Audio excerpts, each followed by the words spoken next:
and welcome. We got a pretty big house today and a lot going on.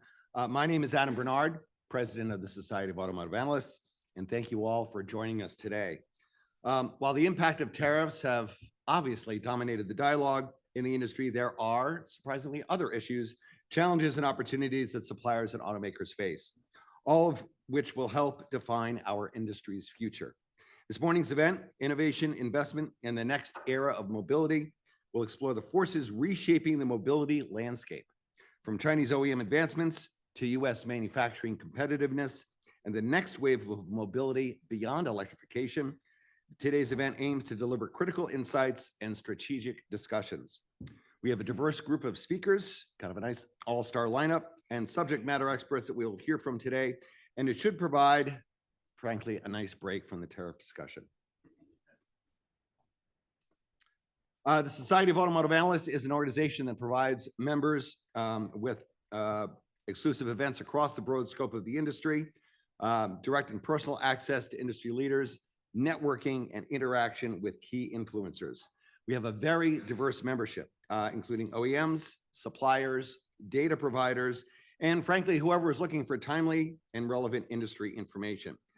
Thanks to those of you who have become or have been members, and we have more great events planned for the rest of this year and hope you will be part of them. Critical to our success are our corporate partners. I want to thank all of our sponsors for their support, which has allowed us to evolve and provide greater value to our members and to the industry as a whole. Sponsorship, of course, is cost effective and provides some unique and targeted ways to reach a variety of decision makers in the auto industry. Please contact me or anyone else connected to the SAA if you would like additional information, if you have an ideas for an event, or if you have thoughts on a topic that you think we should be covering. Please mark your calendar for a couple of great events happening later this month. Plant Moran will host a virtual coffee break on June 10th. Austin Biskner and Dan Lee will provide a mid-year review of the auto industry. This is a free 15-minute webinar. And then on June 20th, we'll meet at Caresoft, and you'll hear a little bit more about Caresoft later, for a timely discussion exploring the broader forces shaping today's automotive landscape, focusing on China's emerging dominance in vehicle design, technology, vehicle development speed, and speed to market. We have more great events in the second half of this year, so check our website for more information. Finally, I'd like to thank Forvia for hosting us today. Forvia has been a great partner, and we thank them for once again opening their doors for us. And I'd also like to thank an up-and-coming leader within the SAA and the industry, Joe Tenbush of Magna.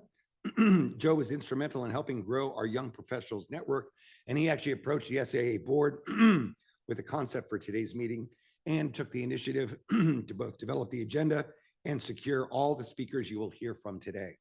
Joe, thanks for your leadership and your commitment to SAA.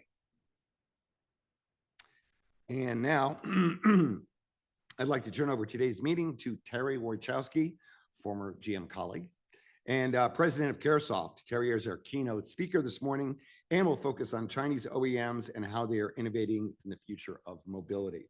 Terry and his team at Caresoft have also been amazing supporters of SAA. On behalf of the SAA board and all of our members, thank you for continuing to invest your time with us, and I look forward to hearing your insights. And with that, Terry, it's all yours.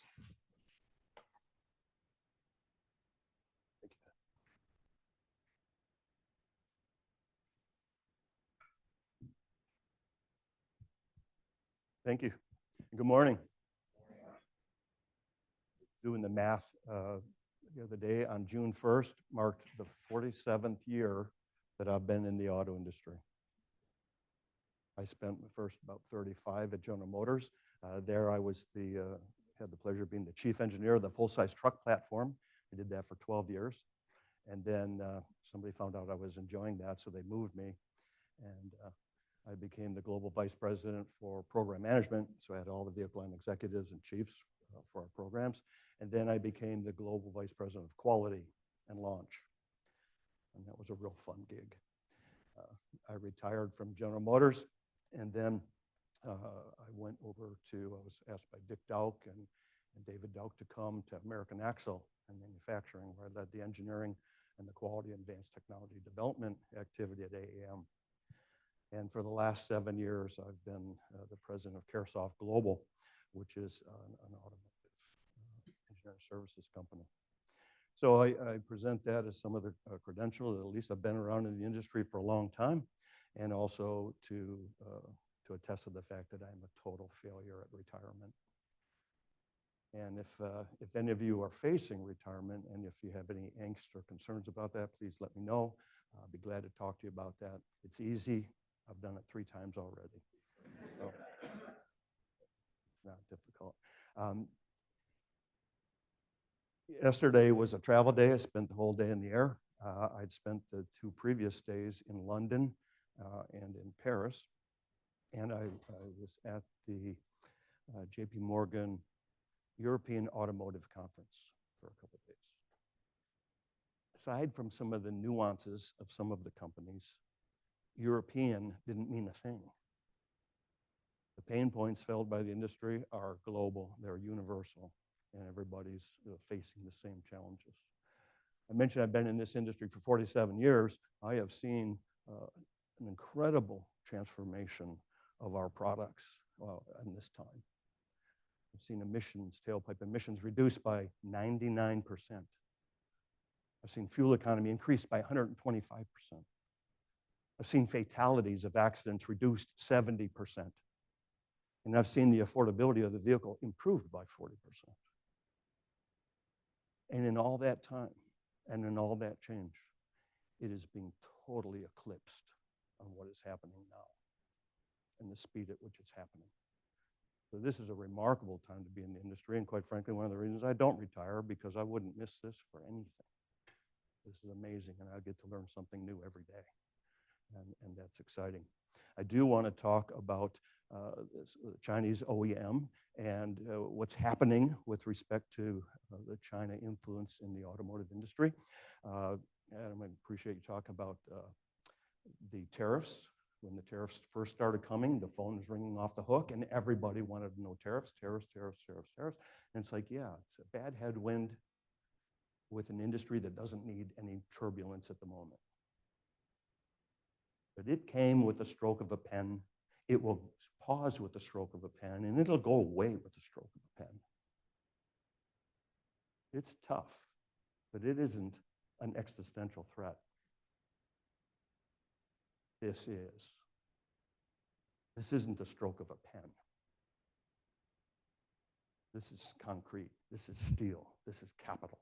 This is work. This poses an incredible threat, and one that I have referred to at times as an existential threat to the traditional OEM and supply base because of what's happening and how it's happening. I was at the Shanghai Auto Show recently. I know several of you had the opportunity to be there. I had the pleasure of being there with John McElroy. John and I do some YouTube discussions together and a few things like that. A real gentleman, and I enjoyed being with him. Well, we were there several times. Chinese folks would come up and say, "Oh, you're John McElroy," and they'd wanted their pictures made with him. And it's like, I didn't know I was here with a celebrity. You know, he wants his own private parking spot now. But it was quite an experience at Shanghai. And if you haven't been there, I would encourage you to go. And I'd encourage you to bring others along with you, especially if you think that driving around this area is any indication of what's happening in the auto industry. I mean, it changes west of the Mississippi. It's a whole new universe on the other side of it. So this was incredible. If you see how many vehicles, if you see the size and the magnitude of that show, if you took the Detroit Auto Show and the New York Auto Show and the LA Auto Show and Chicago Auto Show, and you put them together and you doubled it, you wouldn't come near this for size and magnitude. And it's just an indication of what's happening and the energy around that. This was just one of 100 snapshots. Being there is exhausting. I mean, it is. The amount of people, over 1 million people, it's crushing. I wanted to see the new Xiaoming SU7, so we went to that booth.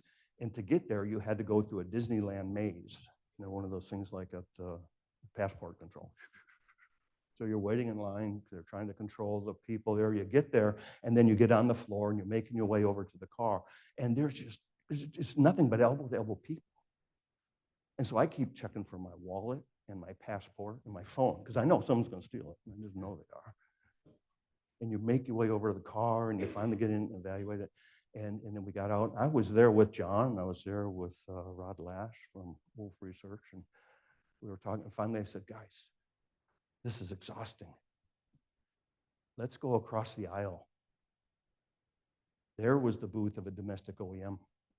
I said, let's go over there so I can rest. Because the only people there were the ones who worked there.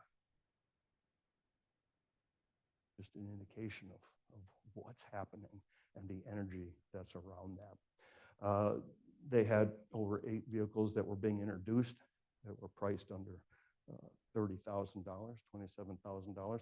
And one common thread you'll see throughout this is from a price. The price pressure is incredible. And what they're coming forward with products, and you compare them in the market with what they're charging, it is definitely amazing. The changes that are being that we're facing from China come from the product and the process and the people. It's the whole system. People say, what needs to change? How do we compete? What needs to change? It's easy. Everything. The product and your process and your people. Because that's what you're facing. We look at the product. This is kind of the poster child for the product. We have a BYD Seagull right outside the front of the building here. If you'd like, spend some time with the vehicle. This is a new entry-level vehicle from BYD, an electric vehicle. It is a nice, competent little vehicle. Typically, you'd look at this and say, probably just a little junky, throwaway little car. You take one of these apart and you examine it and you go, this is a competent car. There's no huge magic in it, but it's done very well and very efficiently. The problem is, it was offered at $10,000. And a couple days ago, it got a 30% discount on that. So now this vehicle is available for $7,800. Now, it's not homologated to the United States, and everybody could say, oh, you'd have to add this and this. Yeah, you'd have to add a couple $1,000. But think about that. And so it brings up this question. This is sort of the posing question is, how can you have a $90,000 EV truck here in the United States that loses money, and you got a $10,000 EV that makes money? How does that happen? How is that possible? And at Caresoft, we spend a lot of time disassembling these vehicles, doing the analysis, trying to understand what's the trend, who's doing what are the opportunities to improve design efficiency and lower cost. To keep this in perspective, the BYD Seagull at $7,800. You compare, how many like to golf? Anybody golf out here? Ever drive around in a club car, golf cart? It costs $12,000.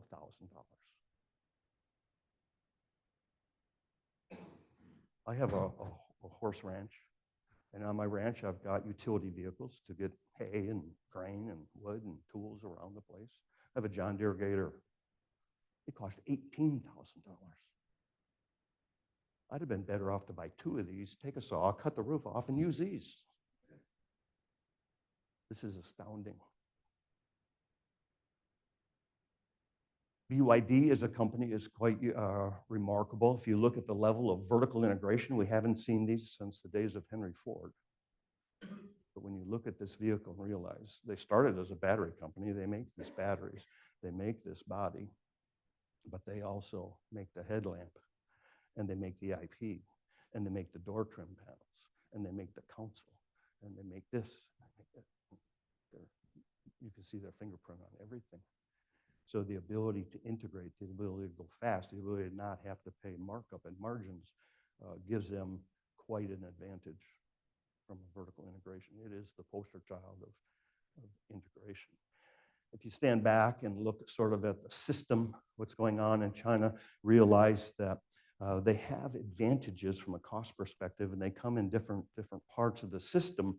But one is the way they approach the supply base and the way they're able to leverage scale and reduce cost by cooperating. Here in the United States, as an example, if 3 OEMs, 4 OEMs here all wanted to do a new product and they all wanted to have a windshield wiper, so they all wanted to go spec the windshield wiper motor, I guarantee you they'd go to the suppliers with a stack of specifications, 3,000 specifications, and they plunk them on the table and say, that's what we want to make you. The second OEM would come with their stack and throw it down. They would be different. The third would come with their stack and they would be different.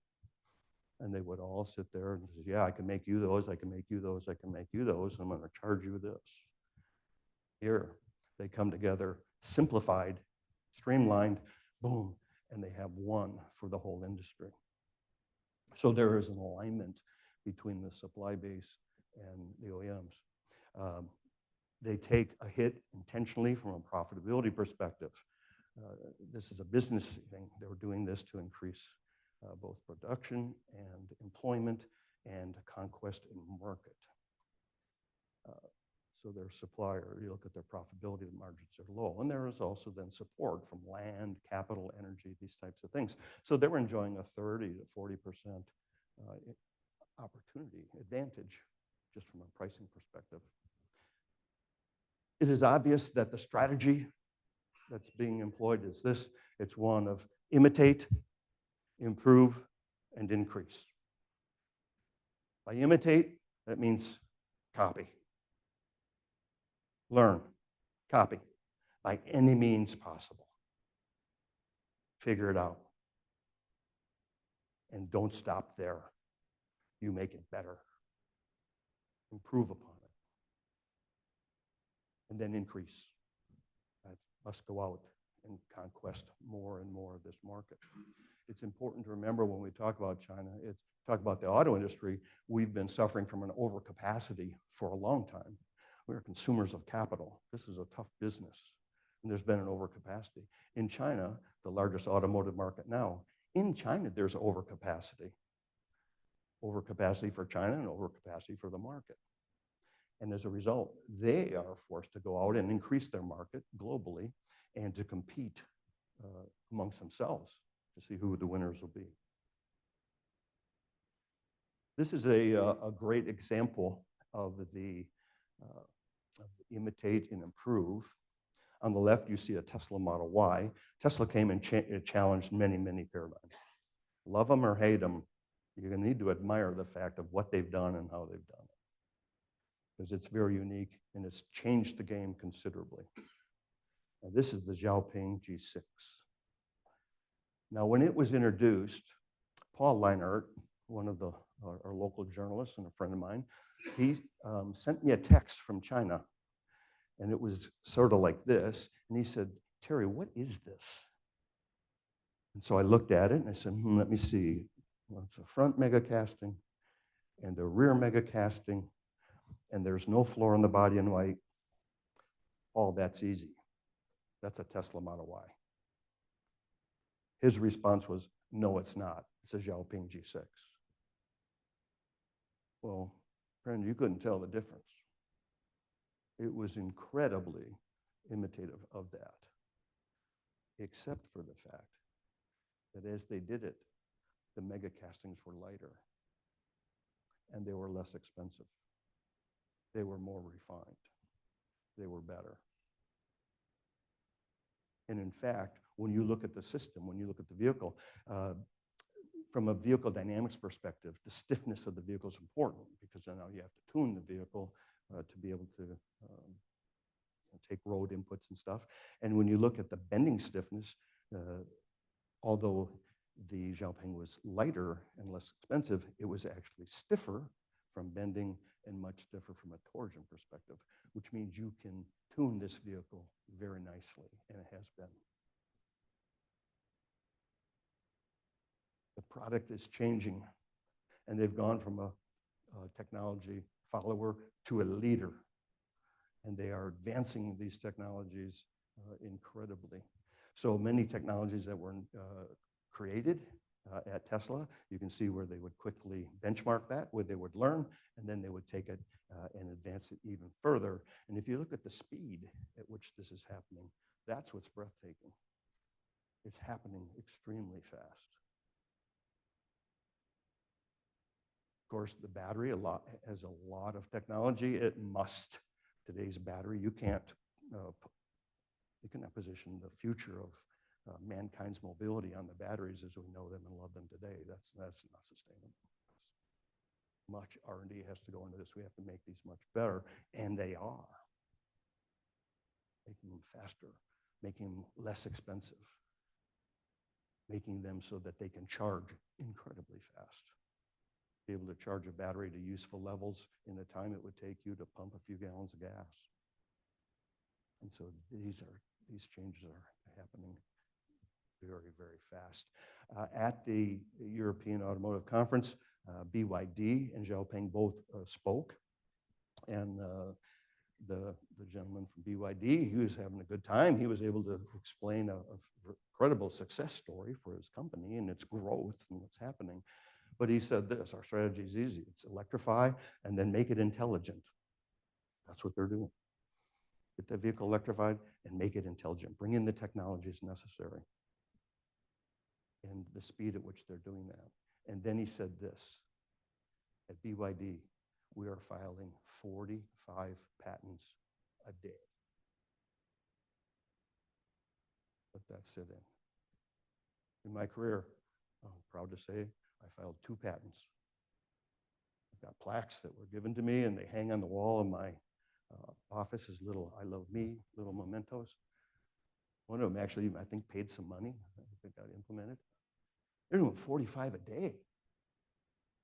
You know how hard it is to invent a technology that you can actually demonstrate and then patent? You know how hard it is to create a patent and get it through the system? This is remarkable, and this is indicative of how fast things are changing in the technology realm. They showed a little video of a new technology they have for vehicle motion control. And so they have a vehicle, and it drives over a series of speed bumps. And to demonstrate this thing, they have a gentleman on the roof, and he gets into a karate pose where he's balancing on one foot with his legs stuck forward, and then they drive across these speed bumps, and he stays balanced on top. I was impressed with the technology. I was even more impressed that their lawyers let him put a human being on the roof and drive across this thing and not wear a seatbelt, which we would be all tied up with. Quite amazing. Xiaopeng, in another way, growth, very, very quick here. Their vehicles continually refine and getting better. And their stated goal was level 4 autonomy across the board in 2026. We've heard promises of autonomy at various levels at various times, but I think what you see, you can probably assume is they're on a glide path to do that. This is a Tesla Model Y, and this is a little bit indicative of what's happening here. Now, Tesla changed a lot of things in the auto industry. At first, they were looked at by the traditional OEMs as a charlatan, a flash in the pan. They don't know what the hell they're doing. They'll be here, they'll be gone, don't worry about them. It's not a good car, all these things. Well, we've looked at Teslas extensively because they have changed many things. And they have very many innovative ideas, and they've gone about it in a very different way. So it's like, this is really something you need to understand. And in fact, we do an exposition at our tech center in Detroit, here in Livonia, where our meeting will be at the end of the month here. And we often will do an exposition of a Tesla Model Y, and we will show it. And we will show the incredible, clever things that they have done from a manufacturing perspective to drive cost out. Cost out and time down, just by designs that they've done and the way they've done it, the way they've integrated things. And here's the thing, I've had several OEMs, both from here and from Europe, who look at it and they kind of start to yawn. This is really amazing, what's going on? And they will share with you, and off to this side, they say, we really don't consider that a competitor.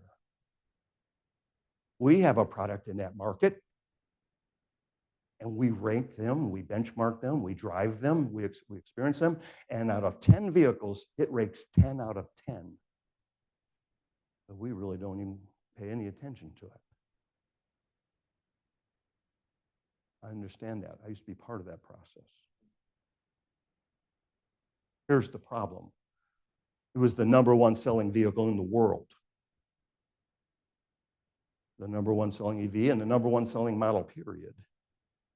So explain to me again how it is that the #1 selling vehicle in the world you don't consider a competitor. The hell is wrong with you? It might be time to park the hubris and the arrogance at the door and start to learn and figure out what's going on here, because this game's changing. And that's part of the problem. And when you do that, you realize we're kind of talking some different languages. If you're in the auto industry, these are the traditional things we talk. How many of you have ever seen a vehicle that you didn't talk 0 to 60 time? I mean, it is just one of the first things you put out there. Adam, you put that about your Mini, what its 0 to 60 time is. Good. We all do. You know how many times, you know what the average speed is in London? 15 miles an hour. You know how many times my wife has gone wide open throttle in her vehicle? 0. You know how fast these EVs are? Just because they're EVs? Forget about 0 to 60 time. They're already going too fast for the average driver. You want them going faster? And so we're focusing on something that, quite frankly, a lot of the buying public, they don't. We talk, ride and handling, max lateral Gs. We talk NVH, fit and finish, fit and finish, fit and finish, fit and finish. And then you look at this testing and say, well, fit and finish is terrible. It's the #1 selling vehicle in the world. Maybe you're focusing on something that the customer isn't. In the Chinese vehicles, you're seeing a very different focus. Yeah, they still want to make very good vehicles. There's no doubt about it. They still need to be refined. They still need to perform all these wonderful things. But they're talking technology, and they are selling technology. When you go to the Shanghai Auto Show, all the influencers who surround these vehicles, taking these selfies and telling you about this thing, they're all talking about the technology in that car. They're talking about its connectivity. They're talking about the fact that it tells me where I'm going. It tells me where I can park when I get there. It connects me with my friends while I'm going and we can talk. It's relational, non-traditional. And so they're focusing on some things that are very different. So the product is changing. The process is changed. And I'll just summarize it like this. They're going 2x the speed of the traditional automakers. They're going twice as fast. The other day, I was a speaker at U of M. There's a new center. It's an electric vehicle center. And I was asked to speak at one of its first symposiums. I enjoyed doing that. I worked with Alan Taub at GM. He runs this. And a gentleman from the state of Michigan was explaining, Michigan has invested $160 million in this center. And here's the stated reason: because we want to remain the leader in the automotive industry. That statement is incredibly misleading. At best, it's an error. At worst, it's delusional.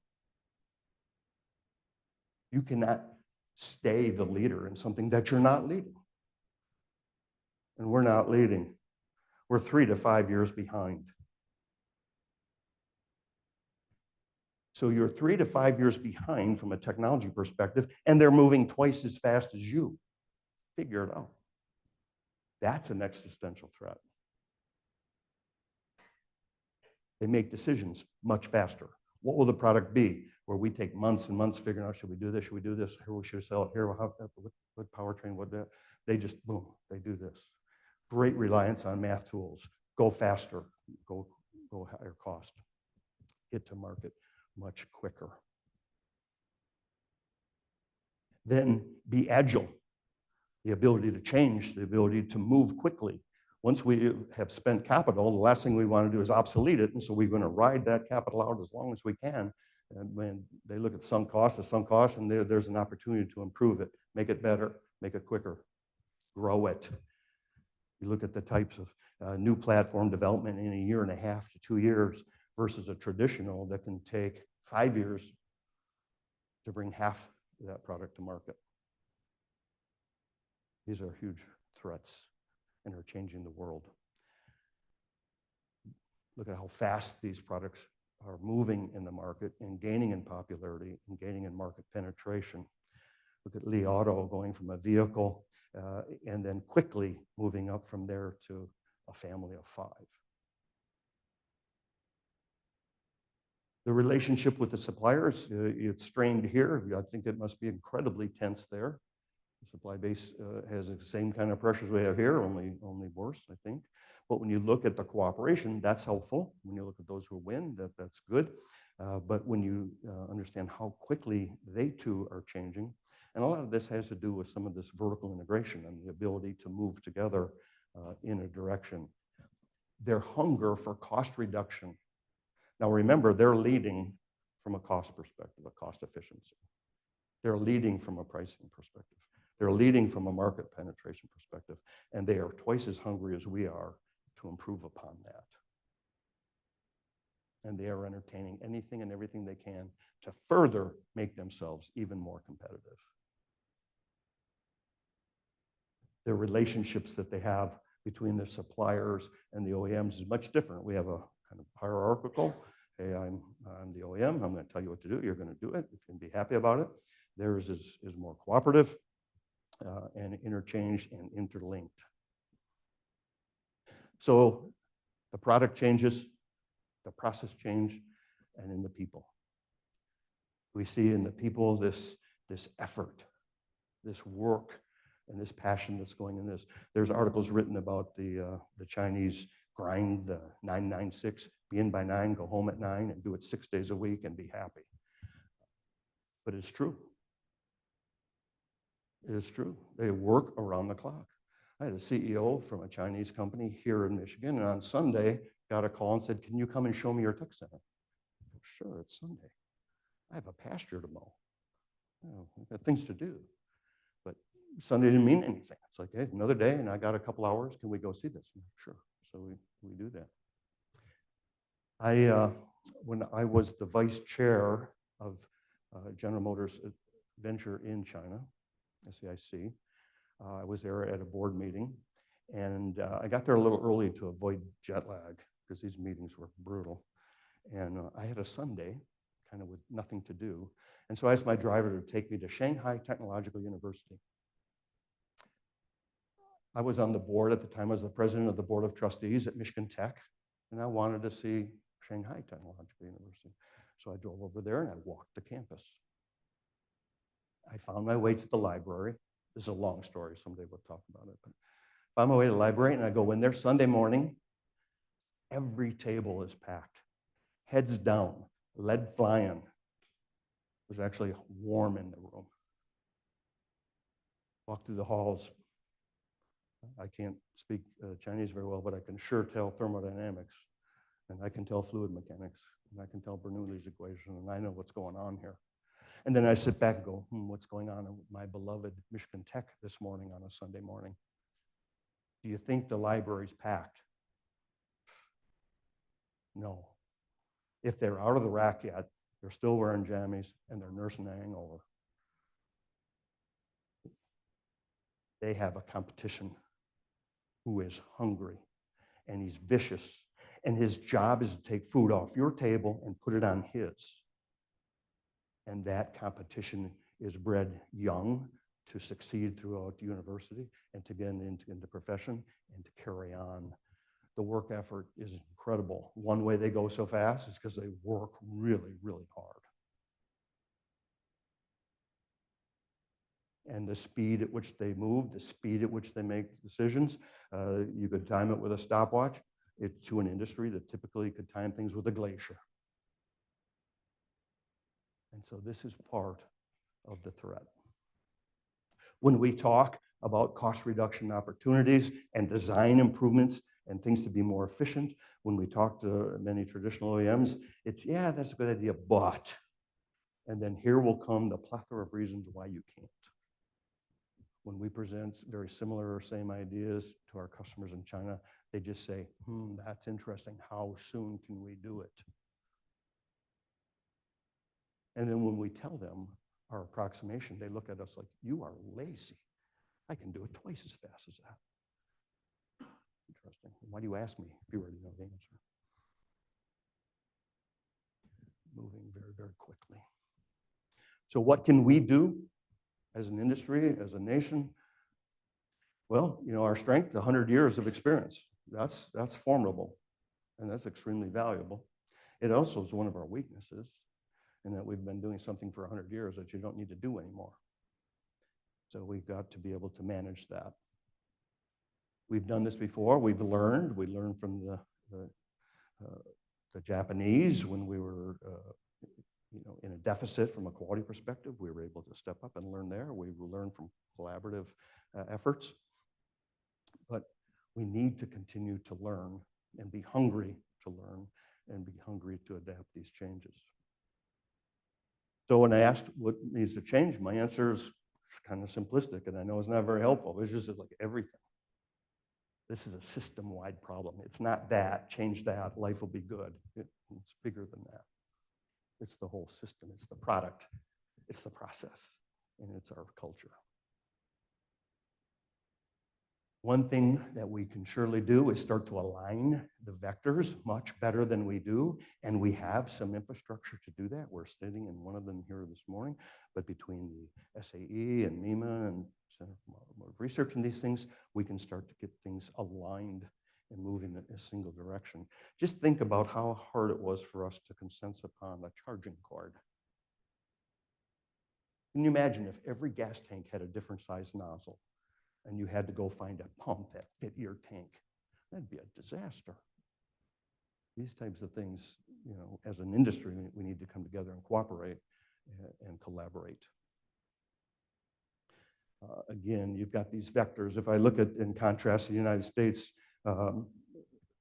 with what's happening in China, here we have OEM against OEM, and we have supplier against OEM, and then we have the government coming in and just kind of smashing it all. And you end up with this resultant vector going off in some random space at some random magnitude, as opposed to an industry where the OEMs are aligned with a vision, where the supply base is aligned in accomplishing that, and where the government comes in to facilitate and move in a direction, and you end up with a resultant vector that long going in that direction. That's what we're competing against. That's what needs to change. So our engineering playbooks, you need to question them. If you've been doing it for 100 years, it's probably the wrong thing to do. Look at the speed that's going on. How do we do this? How do you engineer and make decisions that lead to the profitability of your company, not that tickle your ears? Many times in our industry, we have engineers engineering things for engineers. We speak our own language. We want to win best in segment. So we're going to measure ourselves against our competitors, and I'm going to have the best of this. I talked to a gentleman, he was a noise and vibration engineer, and his objective, self-imposed, was our vehicle in this market is going to be the quietest vehicle in this segment. I began at the Noise and Vibration Lab. I can appreciate that better than anybody. And I can tell you this, there isn't a single person who's bought one of those vehicles, and they made that purchase decision based on the fact that it was the quietest. But there was an awful lot of cost. There was an awful lot of mass. There was an awful lot of labor that went into something that the customer didn't know, the customer didn't care, and the customer wasn't willing to pay for. It made us feel good. We get past just engineering for ourselves and make sure that what we're doing is leading to the customer. You need to be extremely cost conscious. When you talk to today's engineer, a DRE being the center of this discussion, executing a design is extremely hard, and the process is complicated. And if you can get your design through this gauntlet from purchasing, and then procurement, and then you get some, and then you get through your laboratory testing, you get through your validation, then you get the right design suffix level at the right build at the right time, and you stay off every shit list in the company, you win.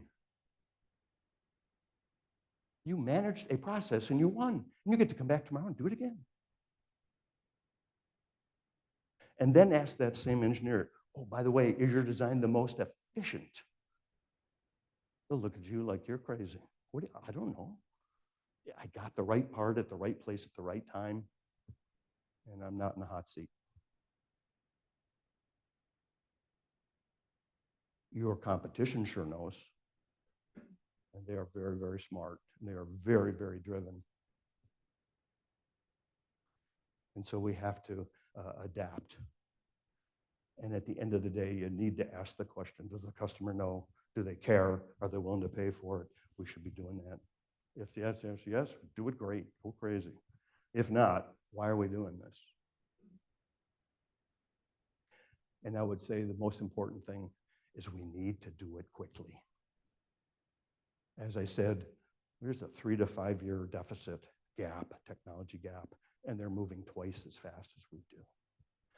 And at the end of the day, friends, the only strategic advantage anybody can have, an OEM, a supplier, Forvia, the only strategic advantage you can have at the end of the day is speed. We can buy more steel. We can buy more aluminum. We can get more copper. I can get more money. I can get more people. I can't get one more minute. And when that minute comes and it goes, it's dead. And so the person who can use those minutes the most effectively has a decided advantage. And so whatever we do, we need to be doing it quickly. Remember, it's not the big that eats the small. It's the fast that eat the slow. And so we've got work to do, but I'm very confident that we can do it. We will do it. It's very dynamic. I will not predict the future. I can't tell you if the Tigers will win their next game. I sure can't tell you what the industry is going to look like 5 years from now. But I can tell you it's going to be very different. And I can tell you where the vectors are lining up. I can tell you the types of things that I think we need to do to be competitive. Okay. So with that, I thank you very much for your time. And if you have any questions, I think I'm out of time. But so there'll be a panel discussion later, and we can field questions then. If that's okay with you? Do that. Okay, thank you.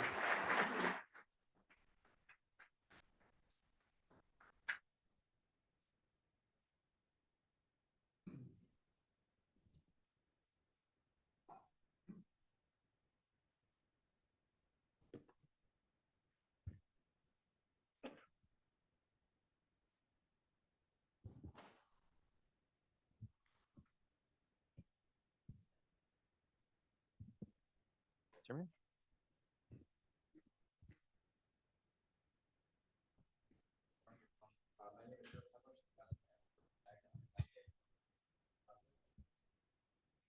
It's been a labor of love. I really want to thank Jessica and Dustin for we're going to try to do something a little today, kind of talking about both private equity and venture capital and inflation. I haven't seen a panel discussion quite like this, kind of put a juxtaposition of it, but I wanted to have the discussion on kind of understanding where new tech is coming from. But then more importantly, where some of the existing companies and existing processes, procedures, kind of like ventures are evolving. So I'd like to hand it over to my two panelists, Jessica from Assembly Venture, Dustin from Middle Ground Capital. And would you guys kick us off with just your background? Should I go first? Morning. What a discussion to follow. I hope to add some context to that. My journey to this seat is about as nonlinear as you can get. So whether you're facing retirement, a career change of your own, or if you've got kids that you're wondering what's going to happen with them, I promise it's going to be okay. Because I started studying anthropology. I worked at a high growth startup, which brought me from the East Coast to the West Coast to the Midwest. I worked in technology acceleration with Techstars on their corporate programs. And along the way, what I found is I love the challenge of getting two dance partners to work together when it doesn't seem like that should happen. And that's startups and corporates. It's startups and corporates in cities and the like. And so that passion plus the love of building playbooks and scaling brought me to Ford, where I worked on their corporate strategy team. Started a next generation business unit focused on software services and the first efforts in autonomous driving. And when I left Ford, I started a nonprofit focused on workforce development here in Michigan to help engineers make career transitions based on many of the themes that we'll talk about today. But hopping all those seats around the table, I realized there was a tool I hadn't used yet and was well equipped to deploy, and that was capital. So we launched Assembly in 2021. We actually started fundraising on Friday, March 13th, 2020. If you flashback, that was a momentous day in global history in that we stopped moving because of COVID. So it's been a strange path to launch a mobility fund focused on movement when the world stopped. But I'm glad to tell you more about Assembly as we move forward. But moved around all of those seats at the table. I was in Washington, D.C. yesterday, so maybe there's one more seat coming up in the future for me looking at policy, but no announcements there today either. Good morning. Justin Style. I grew up in Detroit. My father worked in automotive. My grandfather worked in automotive. My great aunt worked at the Packard plant, which is now a very interesting space and down in Detroit. And so my roots are very much here in the area. And when you grow up in Detroit, you do a lot of things that Detroit people do in the summertime. As a teenager, I worked in a tool and die shop. I went to the University of Michigan, and during the summers worked at Ford, worked at a supplier. But ultimately, the University of Michigan was a gateway to things outside of automotive. And so 25 years ago, I moved to New York City. And 22 of those years, I've been working in what we refer to as middle market private equity. And so middle market refers to not the largest companies, not Forvia, not Ford, but it's not venture or smaller businesses either. So imagine a company with 75 million to 750 million of revenue. So that's the neighborhood I've been investing in for about 22 years. For that span of time, mostly I was looking at what I thought of when I was younger as sexier industries, things like media and entertainment and services and high margin, high growth businesses. But in the last 15 years, I've shifted focus and have been doing much more industrials. And that brought me back to automotive, back to Detroit. I got to spend more time with my mother and my mother-in-law, which they appreciated. And so Middle Ground Capital, the firm I'm at presently, was founded by two gentlemen who grew up at Toyota. In fact, our managing partner was an hourly employee on the night shift there many, many years ago. And he rose up the ranks through the Toyota Executive Training Program, ultimately found his way into private equity as somebody who helped others fix up plants that they've bought, and then ultimately launched his own firm. So Middle Ground's been around for about 5 years. We have a $800 million fund that we invest across all kinds of industries. And then we raised a separate $250 million mobility pocket. Mobility for us, and I think we're going to talk about how we define it, it's really a once in a lifetime opportunity. If you grew up in Detroit, if you worked in automotive, you just see the rate of change today as something we've just have never seen since probably the infancy of the industry. And generally speaking, rate of change for us tends to spell opportunity. So we see this as a once in a lifetime investing opportunity. And so that's why we've raised a dedicated fund to focus on this space. Excellent point. I can hear myself now. Great. So you kind of mentioned this, Justin. What is mobility and how do you define that? Especially coming from two very different angles where you're looking at middle market private equity of very established companies versus Jessica, where you might be looking at a slide deck and that's about it.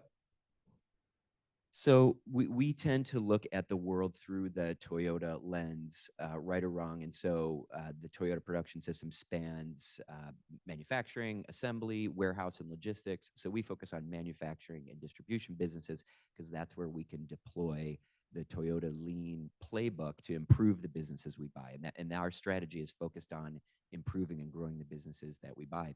So for us, it's a lot of component manufacturers. The more complexity, the better. We obviously look at automotive suppliers. We don't really look at OEMs. We try not to pick winners. We'd rather have more of a picks and shovels approach where we're supplying components to all of them, and that includes the 25 different medium truck EV startups that are out there. That is also would apply to some of the charging infrastructure. We would rather sell something to all of them. But it tends to be businesses that are manufacturing, and the more complexity, the more people, the more plants, the more it tends to line up with our strategy. Yeah, and Joe, it's an interesting question because I think everyone in the room would have a different answer. But even in the industry, we've opportunistically bent the edges of that definition for an earnings story or an internal case or a rebranding along the way. So for us, it includes some of those elements, but actually many not. We talk about mobility as the physical and digital movement of people and goods, which very naturally we talk about, but also data and energy. And within that, we look at layers of technology. So we talk about systems in the middle, we talk about infrastructure at the base layer, and then applications on top. So for us, it's the uses, let's say, of what is moving as well as the enabling technologies. And again, when we launched the fund, we came from a paradigm in the industry around ACEs or CASE, which looked at a subset of technologies that were typically correlated with that definition of mobility. But for our investing thesis, you point out picks and shovels versus picking a winner. We decided that acronym was not sufficient. And again, we're in the business venture of trying to pick winners. Occasionally we have a thesis that they should be a supplier to everybody, but it is often a different game. Thank you for that. So Terry had kicked off his discussion saying tariffs were noise. And we hear a lot about that in the news today. From your perspective, how are you establishing the underlying signal of what's actually happening in market versus all the noise that we read in the media today? Jessica? Yeah, there's a lot of noise. I think the question is, what is the signal within that? And for us, particularly as it relates to China, when we launched the fund and started fundraising, some very good friends, trusted colleagues in the industry said, you have to go to China, you have to fundraise in China. That's going to be the biggest market and driver of this industry. And we said, no, thank you. They weren't wrong and we weren't wrong, but it's a different approach in terms of strategy. So the way we look at tariffs is I played basketball at a coach who encouraged us to establish our position aggressively as necessary so that we had room to play. And I see the tariffs as the last attempt, perhaps, of the federal government to give our industry the chance to do that. So what will we do with the time that we have? I think, Terry, that's your point. From venture, we also look at kind of bottom-up technology drivers, not necessarily university spinouts, but what are the latest and greatest, those truly cutting-edge technologies, and what is their path to commercialization? Many times that is wildly independent, is totally non-correlated to what's happening with tariffs. So coming from this industry, for any technology we look at, we're trying to understand what is the path to commercialization. If it's in the automotive industry or aerospace, we know what that path traditionally is.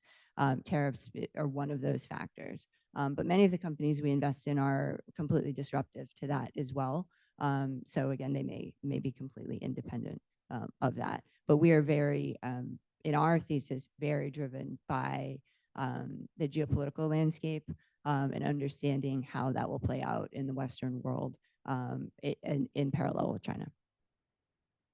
For us, tariffs are benefiting our portfolio of non-automotive businesses. So for the 80% of our portfolio, which is building products and infrastructure and various other end markets, we're benefiting because we're a sort of a nearshoring or a reshoring or a U.S. manufacturing-based strategy. And a lot of the businesses we own are regional manufacturers serving their region, so you don't have a lot of things crossing borders. That then leaves me with the 20% of our portfolio that is automotive, and for probably most of the people in this room, we had the pandemic shutdowns, we had the semiconductor shortage, we had supply chain disruption and inflation in 2022. Finally, we're starting to get our footing with a better 23 and what looked to be a better 24. And now here we go again with seemingly something self-inflicted.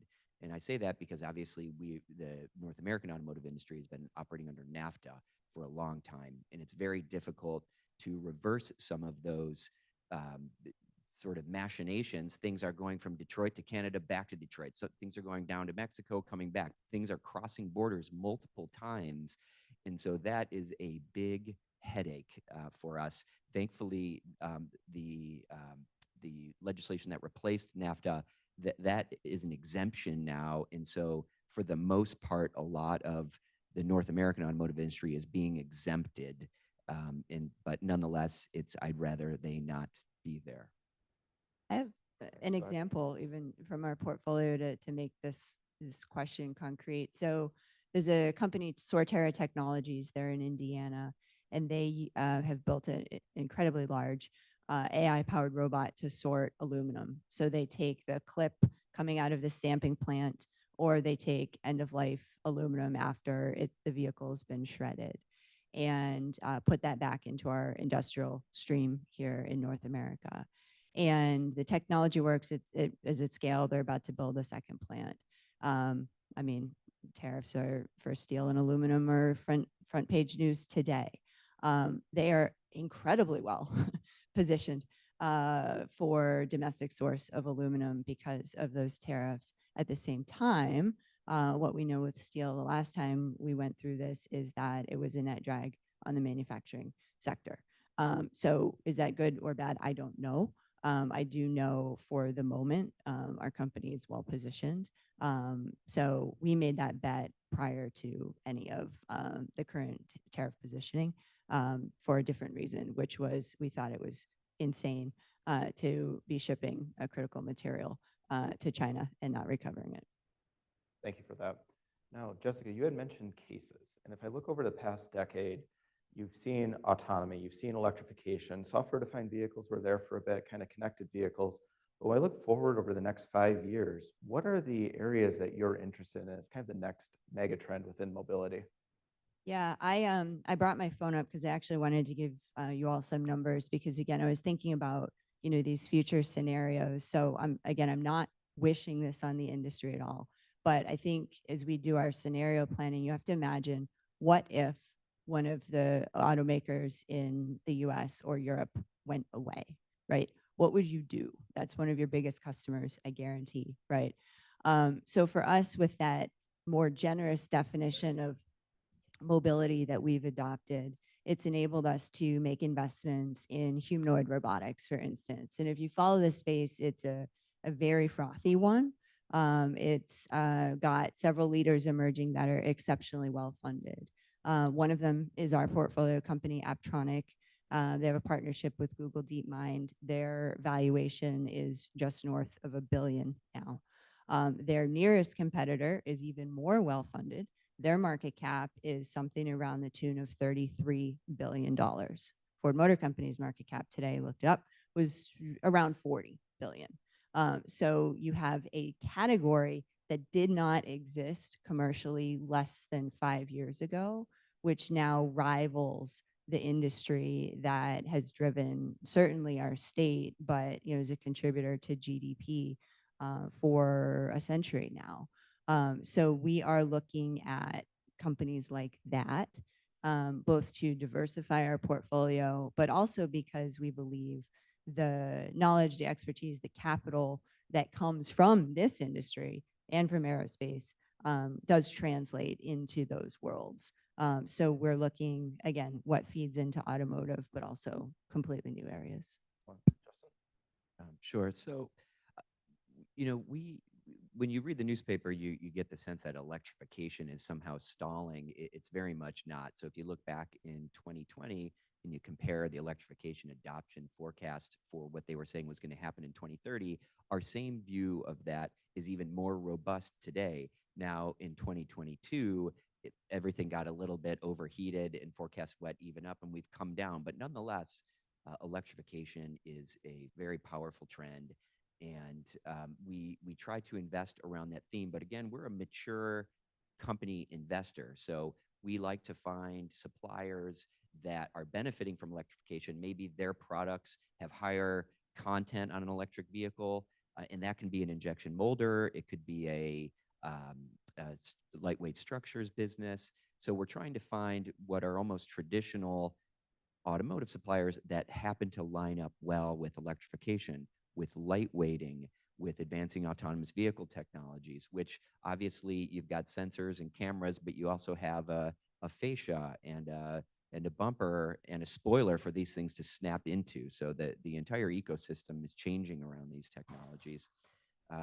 We're also looking at things that are also tied into some of this tariffs and reshoring trends, where a lot of the powertrain and electric systems stuff that has been long imported from China, a little bit of Mexico, we are, as an industry, starting to source and produce more of that domestically. So we're trying to find what's at the crossroads of a nearshoring and reshoring and some of these mobility trends.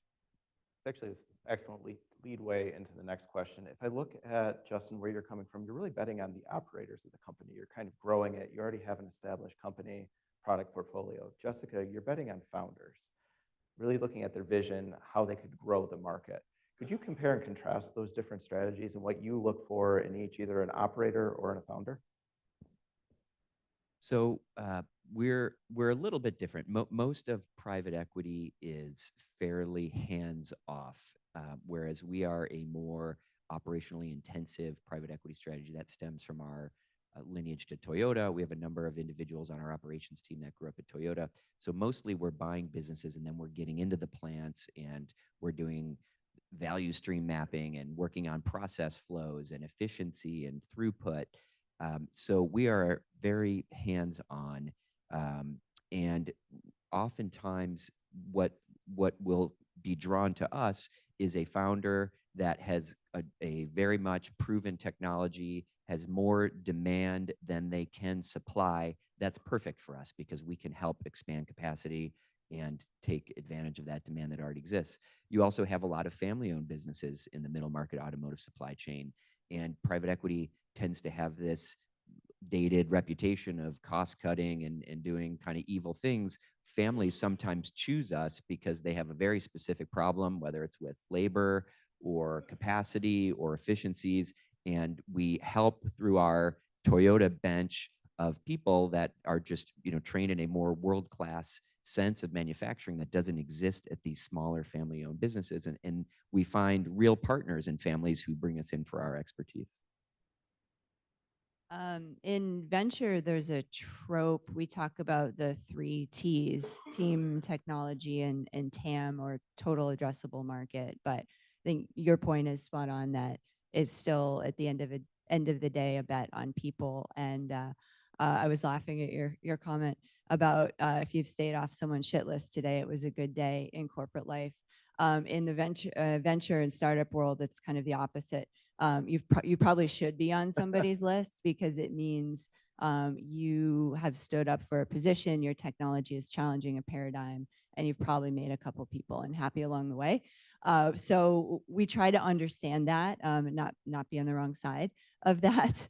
But many of the founders that we've backed actually have a maturity, and they come from this industry or the industry that they'll be selling back into. And I do think that's a little bit different for our thesis, but also given that we sit here in Detroit, in Michigan, and in Germany, where these are founders, varying ages, of course, but who have been many times inside the halls and walls of corporate life, understand what it means to do something at scale, do proper R&D, file patents, but the speed has frustrated them. The politics have frustrated them, and they've said, I can do this better, faster on my own. So we like to understand their motivations for stepping out and doing this hard thing. And again, for us then figure out how can we add support. We don't take a control position, but we do like to be very active in that support as well. Excellent. Now, I want to shift gears a little bit. You had mentioned two things. First of all, technology, and I want to go back to regulation, but let's start on the technology aspect. How do you both underwrite the technology risk of some of these companies, especially Jessica, coming where the technology might not be proven yet? Yeah. So I mentioned moving seats at the table. God bless my mother. Because when I told her I was in venture, she said, "What do you're gonna like risk billionaires, millions of dollars in companies that don't make any money?" I said, "That's exactly right." Uh, she said, "Why are they gonna do this?" But when we meet a company, we invest seed through Series B. And so that means they are quite nearly always pre-profitability. Um, in those early stages, they are definitively pre-revenue, figuring out how to scale to their customers. So when we think about tech risk, there's, I think, two categories. The first is in hardware, which we do invest in, understanding what the founding team's expertise is, where are they on their TRL level or their readiness level, and what does it take to get to full maturity? What are the hurdles that they need to, whether they have to go through UL listing or any of the other qualifications there. On the software, it's as much a question of how quickly can they iterate to see if there's a fit with a customer. So very different approaches. We need to, of course, differentiate between the two. In both cases, none of us on our team are engineers, and you might see that as a risk. We choose to see that as an opportunity as well, which is we don't have those baked in biases of how something should be done. We're quite informed about how they've been done in the past, but it means that we rely extensively on our network. So we have a group of investors, we have many of you in the room actually that we've called at various points and said, hey, we're talking to this company, or they do this subset of technology. What do you think? So that's where I actually draw on my training in university, is to presume I don't know the answer and to go find it. And we will take as long as it needs to get comfortable with the technology risk, put the bounds around it, and say, we don't have all of the answers, but we know enough to believe that this technology and the team along with it have a chance. And we're a bit further up the company maturity curve. In fact, there's one, two, maybe even three categories of investors between our two strategies. And so generally speaking, the businesses that we're investing in have been around for a while. They have proven technologies, they have customers, they've won business, they've lost business, they've been around. On mobility, we're able to do some investing around businesses that are higher growth but may not quite be profitable yet, but that's very, very different than technology risk. So we don't face a lot of the same technology risk or the same kind of technology risk as a venture strategy. For us to think about technology differently, when we buy a relatively mature automotive supplier, do they have the resources and the technology to continue to be competitive? And so we're looking at a business right now that's being divested from a large tier one supplier, and we think it's a great business, but we're a little bit worried, are they behind all of the competition from an R&D standpoint? And therefore we're buying some great plants with a great book of business today, but the reality is we're not going to be winning a lot of business without substantial continued investment in R&D. And so we have to be mindful of where a business that we're investing in sits relative to its competitors. So going back to the keynote presentation, there was one very simple yet very impactful slide that I saw where it had all the vectors coming in, the OEMs, the tier ones, the governments, and then the US, Europe, all going to the center, and China all moving the same way. I kind of want to talk about the government side of that and the regulatory aspects. When you look at an investment, whether it's in the PE or VC space, what are some of the regulations that you would see that would make this a definite yes, or more importantly, a definite no?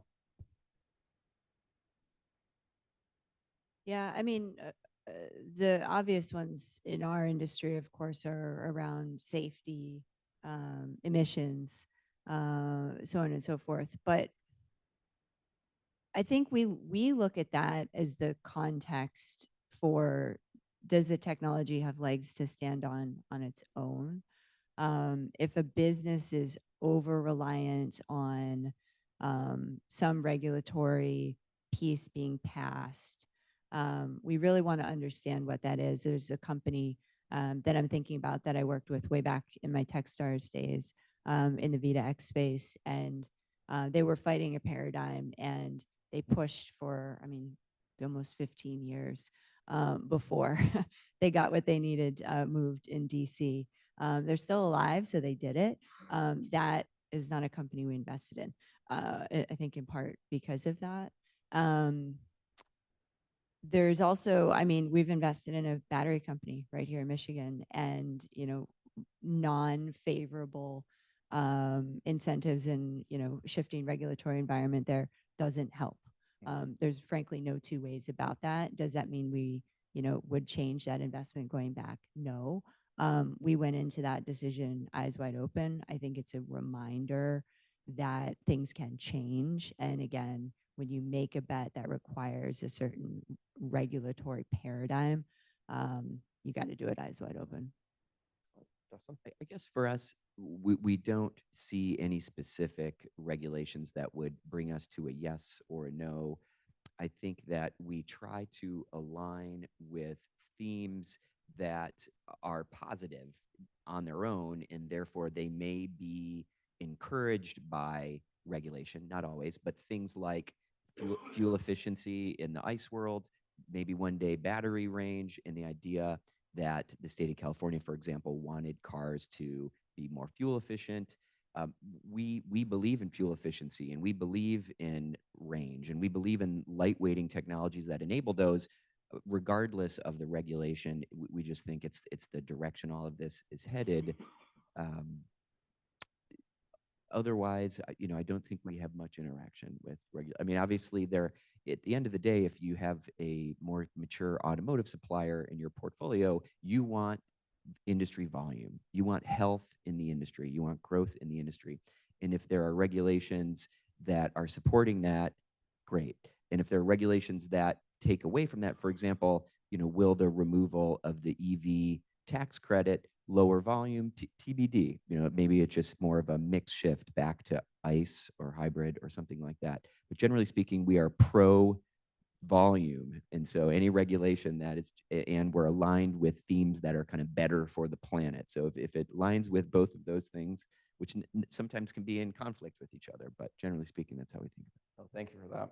Now, I'm glad you both mentioned you invest in heavy capital intensive industries, aluminum sorting, obviously automotive components.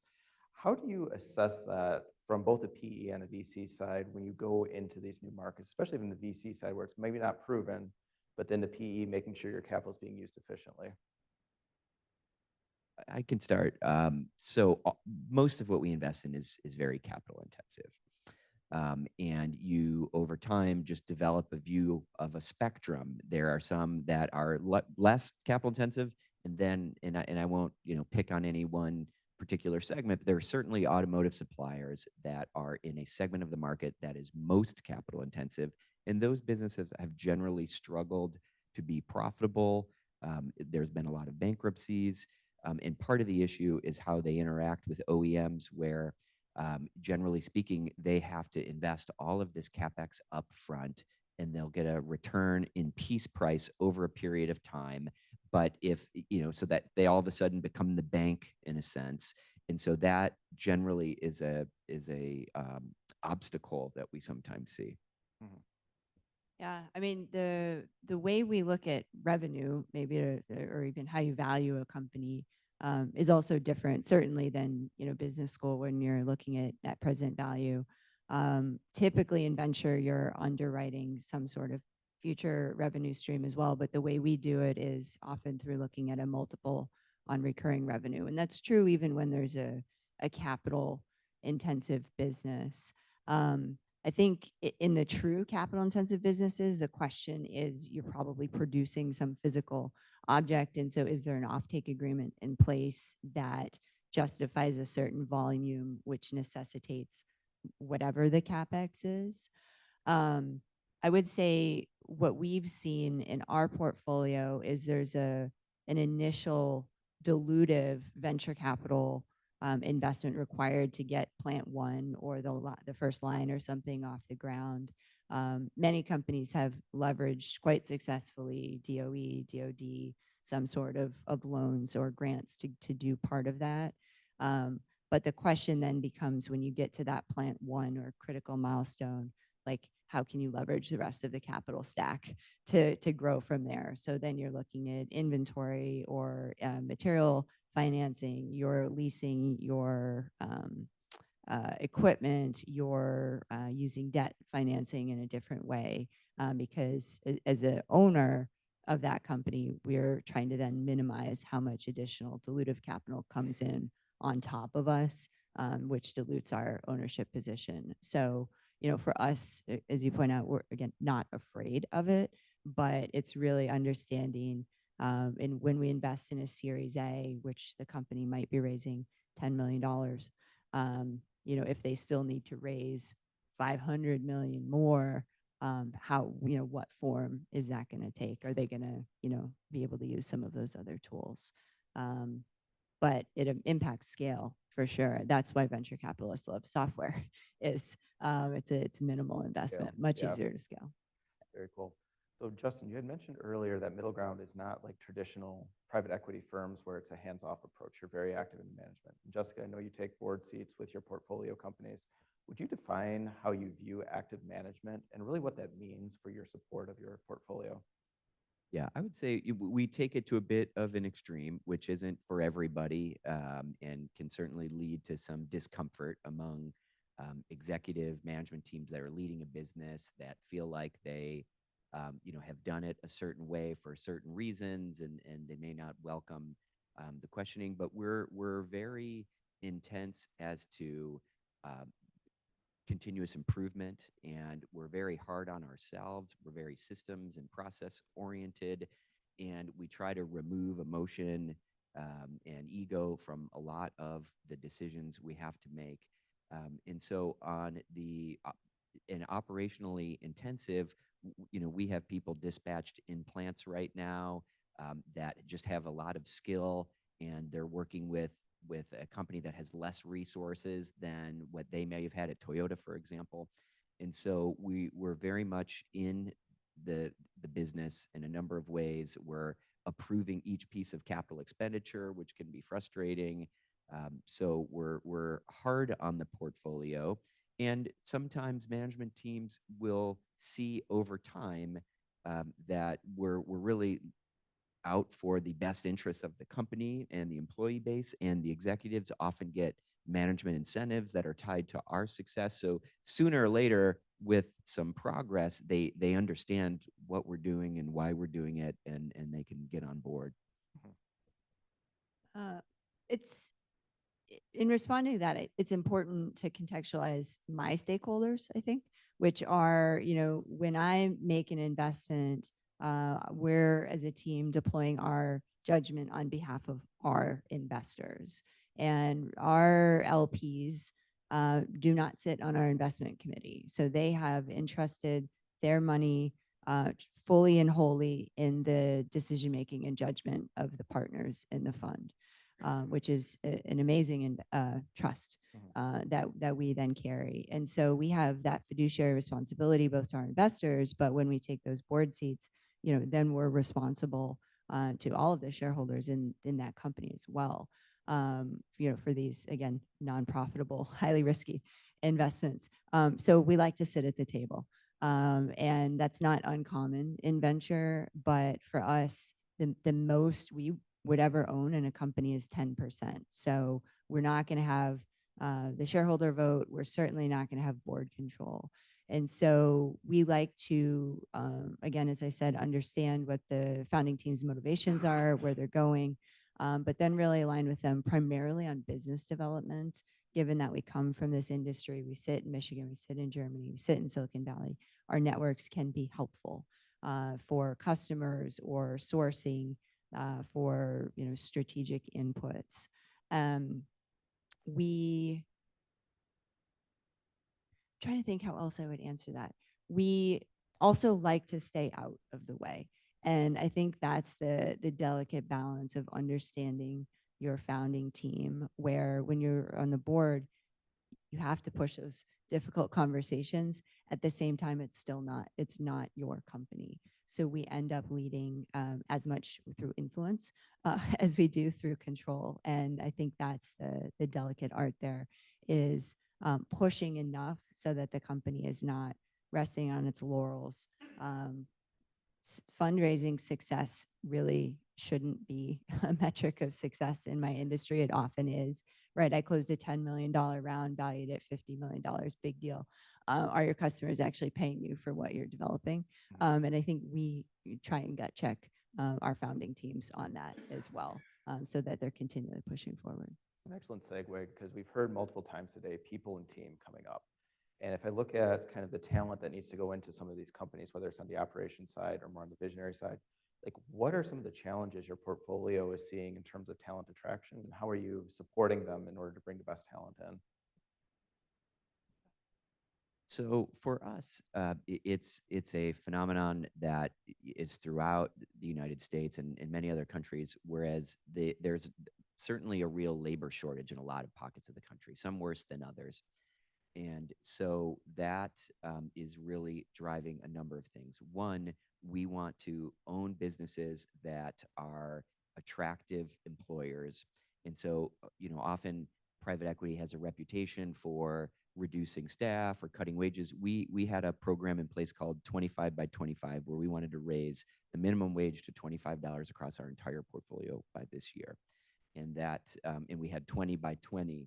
And so oftentimes when we buy something, a lot of people, particularly on the shop floor, get a raise. And that's because, as I mentioned earlier, my managing partner started as an hourly employee, and we believe in that. And when you get a living wage for an employer that is looking out for you, you tend to be a more loyal employee. You tend to churn less. So by improving wages, by improving the safety, by improving the environment that they're working in, again, my boss, wants to work somewhere where they would be comfortable with their children working there too. And so if you can imagine a factory line from a long time ago, you might not want your kids working on that. But today, factories are much safer. We also, like many in the United States and globally, see the value in automation. Everybody knows that. And so using the automation vendors, time scales were getting pushed out, costs were rising, and it was no way to live. So we actually built our own automation team. We took a team out of the Toyota's Georgetown, Kentucky plant, which is Toyota's largest plant in the world. And we have our own factory where we're building automation for our portfolio. And I think we're the only private equity firm in existence that has an in-house automation team. But between wages, automation, we're kind of trying to conquer the labor tightness that we see in a lot of parts of the country. Yeah. For us, I mean, software, no denying that's a key talent contributor to nearly every one of our companies, even in the hardware space. I wish I could say more of them had their, AI and software teams in Michigan. They don't. It's something that I hope as our talent pool continues to mature, we can do more of here. But those are, I mean, two absolutely critical skills, and in the interaction between the two. A lot of the software folks that we do need to have some sort of mechanical or electrical piece to their background as well. Robotics, machinery, things like that. And those aren't necessarily the younger people that were graduating in the country en masse. We have them, again, we have them here. We have them in other pockets of the country, which is why I remain hopeful.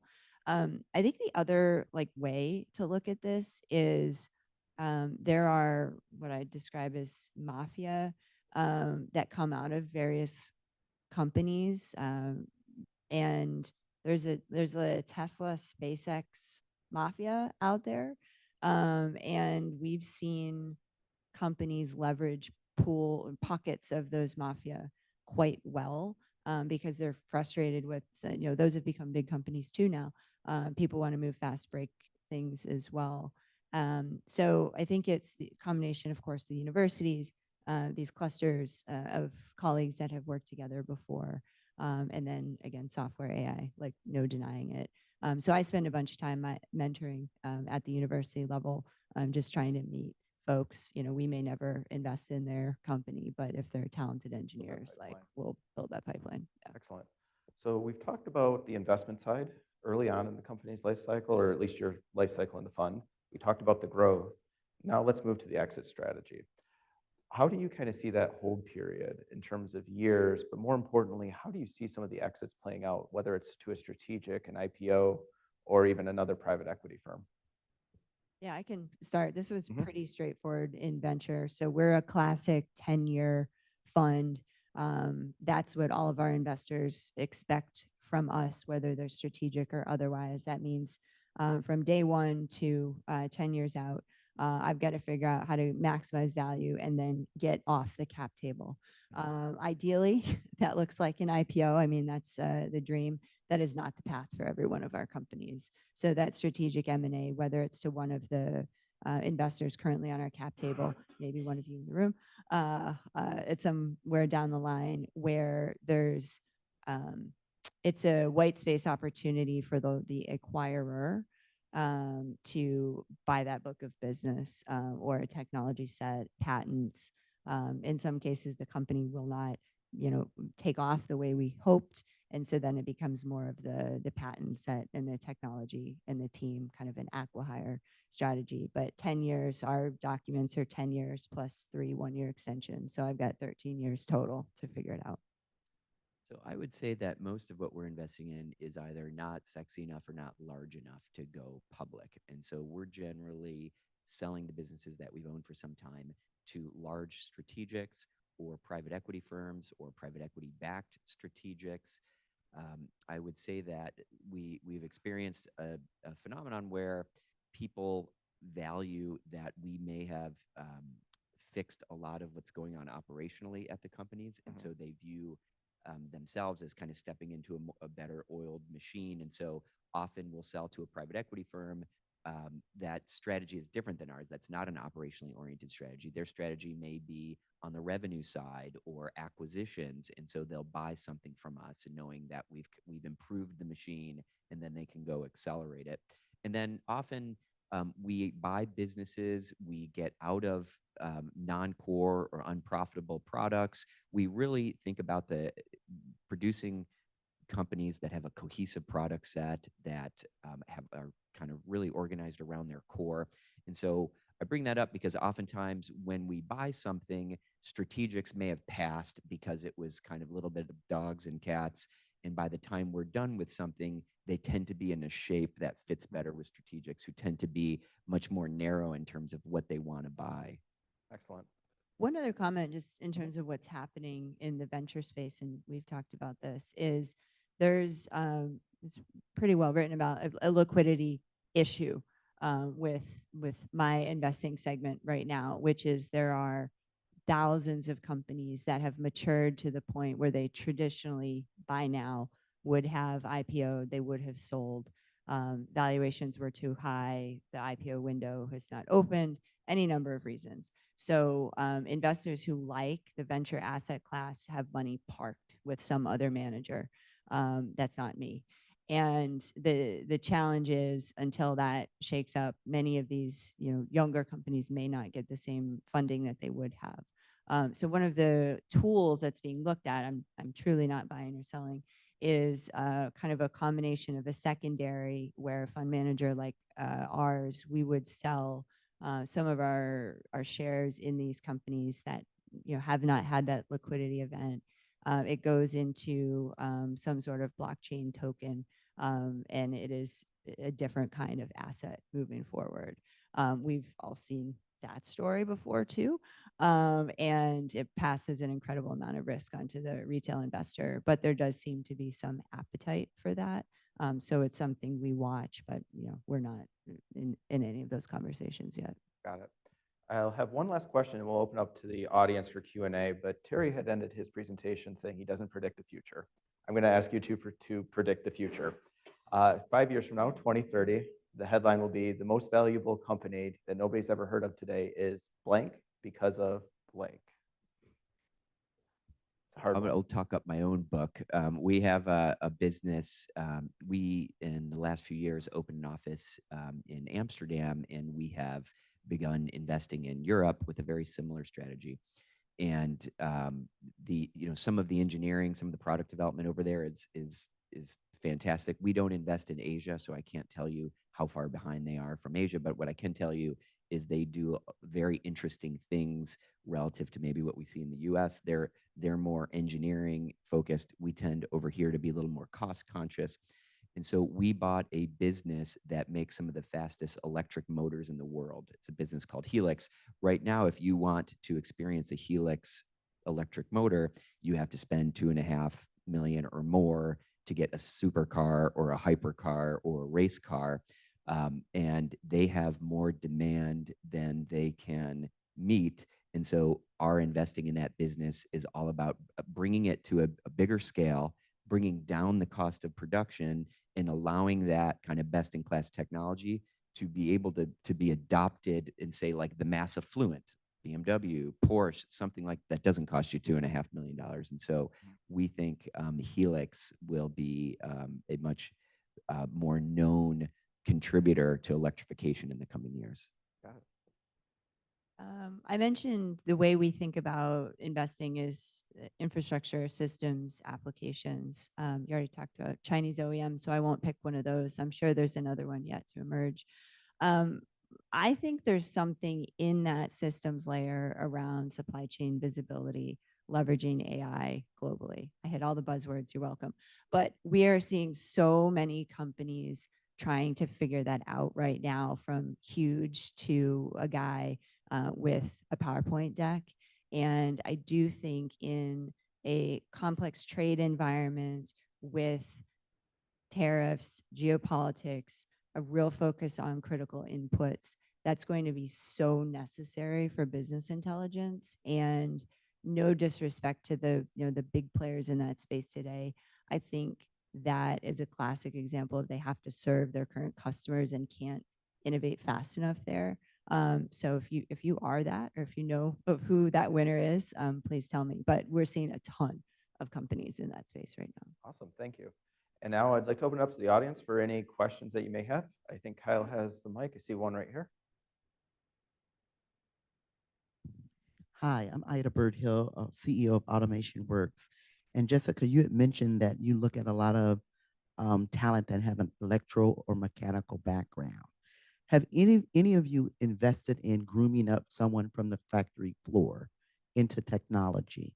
Because in order to make automation, you're not going to get rid of all of the people.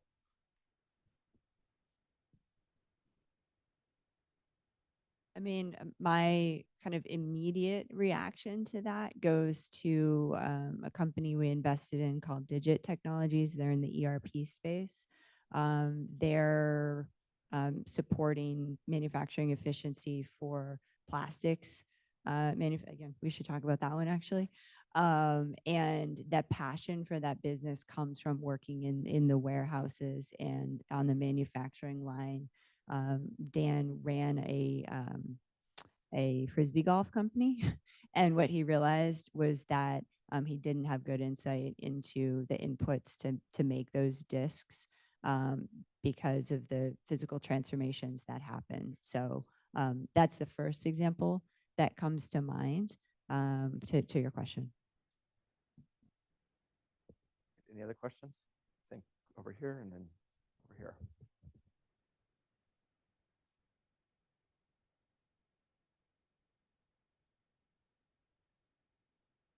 Hoping you get your steps in today. So for Jessica, for a company that's looking at a A-series in 2026, how far in advance would you like to be introduced to the company and get to know them a little better?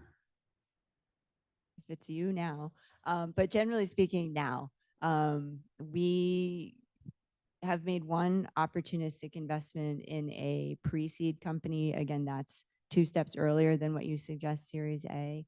I guess as context, Series A, usually you have a management team formed, your product is working, you have some initial customers, you're starting to think about scale. So we do like to meet teams even much earlier than we would invest. It's a chance to get to know you. It's a chance to get to know your vision. Frankly, if and when we ever do invest, we will go back and look at all of the pitch decks that the company sent to us over the years that we got to know them, to see if they delivered on what they said they were going to. Because regardless of size, whether it's your stage or ours, ability to put out milestones and execute on them is key. So like I said, I spend a bunch of my time meeting pre-seed companies, even though we won't invest in most of them, just to get to know folks early. And I'll just add, your world is competitive. Our world is competitive. Any way for us to get an early introduction to a management team or a company or an idea, earlier the better. It may not be a fit at the time, but we're very much in the business of networking and creating relationships and following companies that may not be ready today, but either down the road are more mature, or finally they've decided that they want to bring on a capital partner. That's a very emotional decision for a lot of founders. So I agree, kind of earlier the better.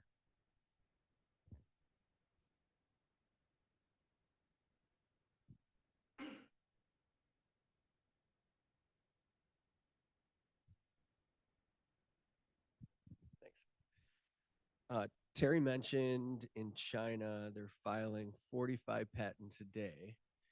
I too invest in companies. Every time you talk to a company that isn't doing well, they talk to you about how amazing their intellectual property is and how one day they're going to monetize it. Does it matter anymore, either middle market or early? Is there really such a thing as intellectual property, or is that just a construct? Are we playing by a set of rules that the world really isn't playing by anymore? I can tell you one of my founders started his company after excessive IP theft in a prior. So your point is well taken. We do still look at it. The IP lawyers out there still, try and convince us that that should be deep in our diligence. In one case in the robotics, it was. And what we were really trying to understand there is the relationship between some foundational university IP and what the company had gone and built after. And it related not to defensibility, which I think is what you're asking, but to how many royalties would we have to pay and how deep were those claws in the company going forward. And we got to peace with that. So I'd say on the input side, we definitely still want to understand when there's a university involved, because the tech transfer offices are very good. On the defensibility side, I think it's a valid point, particularly when you come to China. One of our companies is not 45 a day, but they are like massive patent filers. And we do believe, because of some of their foundational patents, there will eventually, it will come to litigation, and they are preparing for that. But I think in many cases not. And in fact, trade secret is widely practiced because you don't want to disclose what you're doing anyway. So it depends is of course the answer. But particularly when it relates to, is China going to rip you off? Just assume China will. And what are you going to do about it? Curious to hear from Justin, your Yeah, perspective as well. I would just say that where we are in the maturity curve, I can't think of an instance across our portfolio of 19 owned companies where they are protected by a patent. They may have patents filed. Maybe there's one company where it might become relevant, but I would say it's a very small piece of what we do. Joel Kapinski from the ITB Group. One of Terry's slides really hit home. The one where he showed how in the Western OEMs, you go to them with a great idea and it's a great idea, but. You go to the Chinese OEMs, I see it's a good idea, they'll run with it. And here in the West, you want to catch up to China, and you've got that attitude. And Terry also mentioned about product, process, and people, how we need to change all that. I've been around enough times, long enough that paradigm shift has been desired many, many times over, but things shouldn't be hopeless. I have a question for Jesse about startups. Should a startup go to Chinese OEMs in this geopolitical environment, in the IP space? Today, Trump spoke to Xi. Fortunately, things may improve. but would you encourage one of your startups to go to the Chinese market? It also depends.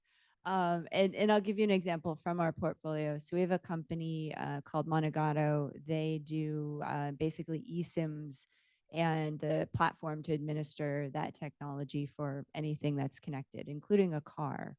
And they work very closely with Chinese OEMs in several industries who are selling those products into Europe. And that was necessary for those OEMs to basically have the regulatory and customer permission to operate in those spaces. So in that case, it's been absolutely essential for their business to have those partners. Others in our portfolio source materials or inputs from a Chinese source today. Again, there's no two ways about it, given the way the global supply chain operates. There are, I think, other examples where it is absolutely the right thing to do for the business to go and stand up a business unit or a JV. But again, I think the short answer is you have to do it eyes wide open. We have one more question in the back. Great. Great discussion, guys. Thanks. Wanted to go back to the sort of exit planning and was wondering could you speak to any shifts you may see in terms of how do you help your portfolio companies plan for exit and maybe layer it in terms of software versus hardware or what have you. Sorry, this is a long question. Also, I'd like to understand maybe some of the players that you see out there, whether it's PE companies themselves, the sponsors, but some of their portfolio companies looking for bolt-on acquisitions. So I'll stop there. Maybe I can start. So those are two questions. The first question, exit preparedness. So we take that very seriously and we're trying to get better at it. And the first step is putting in a process that helps you determine, is this investment ready for exit? Or are there kind of check marks, sort of milestones along the way where you can start to see approaching kind of readiness? And if you, for example, the business is worth 3 times more than you paid for it, that when you bought it, you had 6 ideas of what you're going to do with it, you've finished all 6. So you can put, and I just use those as examples, you can put together criteria that once all these things turn from red to green, it's time to exit. Our work here is done. And so what we have in our process is along that way, as we continue to make progress, it will trigger exit preparedness, where we do a long list of things to get the company ready for sale. And so it's everything from the mundane of picking which plant we're going to do plant tours at and making sure the sign in the lawn is nice and the equipment's been painted, to things like hiring an accounting firm to preemptively work through all our financials to make sure every aspect of them will survive scrutiny. So I would say a lot goes into exit preparedness. As to your second question, I didn't perfectly follow you, but it sounds like you were asking, are there private equity-backed strategics out there looking for add-ons in automotive? And to that, I would answer absolutely. Now, automotive has not been a sector that has generally attracted private equity interest over the years. So what you tend to see in automotive are a couple of firms that have more of a turnaround history. And then you see firms like ours, and we really only think of ourselves as having 2 or 3 competitors, which is fairly unique in private equity, but it's because it's where our sandbox automotive, most people think it's too capital intensive. Most people think it's too cyclical. The OEMs are terrible with their vendors. It's a tough business, but we grew up in it, so we don't know any better. And it's kind of like a young guy in my team made a perfect analogy. So I don't play video games, but apparently in video games these days, you can dial up the difficulty level. And he made the analogy that investing in automotive for private equity is like private equity investing with dialing up the difficulty level. Fair. Interesting. In the venture space, I would say broadly, but certainly it's true for us, is a focus on what is the revenue path. And there are, particularly in software, many examples of we just have to get to critical user scale and then we'll figure out how to monetize.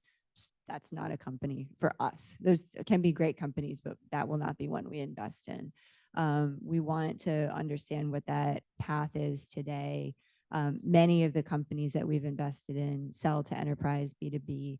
So there's a land and expand strategy, making sure that that is articulated. And again, they're executing on it.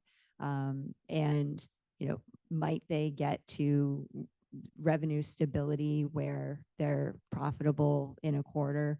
You know, that's, I think, increasingly a good outcome for the moment in venture. The other, I mentioned the 3 T's, team, TAM, and technology. We also look very closely at share of market potential when we make any investment. And I would say, to your question, is the company, whether it's hardware or software, making headway toward that milestone of share of market? Because at that point, it makes them attractive either for an acquisition or for any of those exit scenarios, because then they start to tell an execution and scaling story. We don't have any exits out of our portfolio yet, again, coming from 21. I do think that there will be maybe not directly in automotive, to your point, but some PE-backed firms that will tuck things in. Excellent. Justin, Jessica, thank you so much for being here today. I really appreciate it. Thank you, everyone else, for the questions. And please help me in thanking both of our panelists. And now it's time for a break, so be back in this room at about 10:30. Thank you very much. That was excellent. Thank you. This panel, we're going to be flexible. We're going to adopt speed and agility based upon Terry's talk. So we've had a couple of the scheduled panelists who were unable to make it. So thank you, Terry, for kind of jumping in and filling a spot. John Murphy was unable to make it due to some illness. And my name is Patrick Sheeposh. I'm the service line leader, and I essentially run the automotive business at Ipsos. We are a marketing research company, sponsor of SAA. We're thrilled to be a sponsor and love to bring the voice of the customer to events like this. So you'll hear that throughout my prompting of questions here, so we don't dive too deep into the operations or the strategic side. I'll try to represent that. So you've already met 2 of the people that are up here already. So I thought I would, in the spirit of speed and perhaps to demonstrate some technology, use some things here. So I'm going to use Grok. Can you give me a 1-minute introduction of Manoj Singh from Hella, who works in Michigan?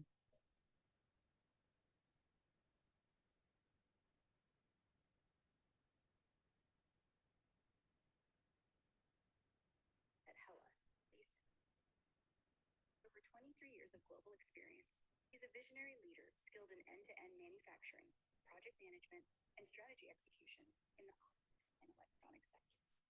He holds a bachelor's degree in electronics and telecommunications from Mumbai University and has previously worked with Ford Motor Company, known for his problem solving and customer engagement. Ready with global teams to deliver cutting edge solutions. Did you hear that? So I experimented with that last night, and I use AI a lot. Sorry. Selfishly, it just speeds me up, right? But that's business now, and that's something that I thought I could bring into this. And I was going to do all 4 of us via that way, just to kind of freak you out a little bit, because it does not even interrogate LinkedIn. So that data is coming from the publicly available area, and it actually prompts you at the end. If you want to find out more, go to LinkedIn. So that's kind of interesting. So here's the framework of this talk. I think we're bookended with some pretty operational or concrete conversations, which are amazing. But we're going to go into a little bit of the art of the possible here. And this is titled, what's the future beyond batteries and such. So we're going to have territories in terms of beyond batteries or mobility as a service. The connected infrastructure I netted, if you're looking at your agenda, smart city integration and data and cybersecurity, those are all very well, I think, very integrated. So we'll kind of operate in that realm. And then third is the policy and the capital formation, which really will feed the outcomes of that. In terms of framework of the conversation, we're going to probe with questions in terms of what we know now, in terms of beyond batteries, the connected infrastructure, and the policy. But then we're going to pivot and try to get more into that future to talk a little bit more beyond. And we'll use the framework of quantum computing. So if you all are familiar with quantum computing, we'll go into that. But I think that that'll be a huge enabler in terms of speed and could change the dynamic of the conversation we'll have first. And then we'll get a feel for the impact on that. And then finally, as a little bit of a tease, so we're going to talk about that and our thoughts, but then reverse it, again, from Ipsos, voice of the customer. There's a lot of dependency here in terms of these technologies that we're talking about that has an impact on the customer, mainly from a privacy perspective. So what I'm going to challenge the panel will be in the context of, if privacy becomes a human right, how might that change some of the conversation that we had just had? So that's the tease. That's how we're going to framework this out. So let's get going. So I guess we'll just go real quickly in terms of, and we'll go 1, 2, 3 here. In terms of propulsion systems and batteries and mobility as a service, where do you see us going, let's say, within the next 5 years? Data that we have, something that's tangible. So, by the time we get to 2030, certainly 50% of the vehicle car park is not going to be electrified, but we're going to be relatively close, right? Especially if the Chinese get into this market, it will happen, which I don't think they will over the next 5 years. But so where do we see, Manoj, I think this is a good place for you to start, especially with you being at Hella and some of the technologies you're developing in terms of electrification or those power plants. Well, thank you for the introduction. Well, thank Grok or Elon or whoever. So yeah, I keep impressing us. There's limitless on what it can do. But yeah, coming to the mobility or innovation. So right now, what we see and where as Hella, where we are going more is safety and security definitely is at the center, at the core of whatever we develop, our strategy and everything. And when it comes to the safety, there are two topics which you might have heard: the fail safe and then fail safe operational. So the fail safe operational is when there is a failure, you still continue to operate. And I think that's where one of the place where we are highly investing and is one of the product, what we call is a power distribution module, which is intelligent IPDM. It's basically eFuse, which helps to continuously monitor the health of the vehicle and continue to provide the power. So it's an eFuse technology, which is simply replacing the melting fuses. So it's basically the next gen, what you see going forward as we see mobility, autonomy, and there will be a lot of safety related things which need to be considered, and the continuous operation is the key there. So we are, and with all this new vehicle architecture coming in, there are a lot of bandwidth needed, like Ethernet communication coming in and so on and so forth. So we are more focusing on having a standard platform which can serve the needs of this new vehicle architecture, which can support this fail-safe operational. And as I said, security is also key there. As you said, the data privacy, I think this might be one of the sector which will be impacted the most, connectivity and so on. So I would say that's where we're getting ourselves prepared towards this next generation of the mobility, and which how we are preparing ourselves to compete with a lot of competition, what we see coming across the continent as well. That's awesome. So Terry, I'll go to you and then to you, Jessica. Be a very similar question. When you were in China, inspirational talk, by the way, thank you. Solid state battery is one of the things that is in the press. Like, so Ford apparently was working on it and then kind of abandoned it. Toyota's been in the press saying we're close. Are you seeing it over there in terms of solid state battery technology? Do you see that on our immediate term horizon? The glimmers. And then Yeah, I wonder if that is, I don't know. Yeah, there, do that and I'll do this. There you go. You continue here. thank you. Is this better? Yeah. I was saying I see glimmers of it, and I surely hope, I pray that it happens. Today, if we took a battery from an EV and set it in front of us here, and tore it apart, first off, tearing it apart isn't a kid's game. It takes a lot of work to rip one of these batteries apart. And if anybody thinks they're serviceable, you just take them apart and take a few cells out, put a few, you're wrong. I mean, just people tell you they're serviceable. They're serviceable by putting them in a freezer and grinding them up. So if you did get one and look at it, you'd be a little bit shocked at how big it is and how heavy it is, and in a sense, how dangerous it is. Human beings don't do great with large inputs of energy. We like our energy come in small dosages. So if I take an 800-volt battery and give you a shot of electricity, you're gonna like that at all. So you know, we look at this battery, and then you say, okay, the fate of mankind's mobility is right here. We're looking at it. You'd just say, no way. That can't be. Just intuition would tell you it can't be. The materials that come together to make a battery, the raw materials, travel 22,000 miles from their source to the point where it's created into a battery. And it travels that distance by ship and by train and boat and by backpack and mule and however the heck they get all this stuff here. So our current state of batteries it isn't really scalable. I don't believe so. Yeah. So the need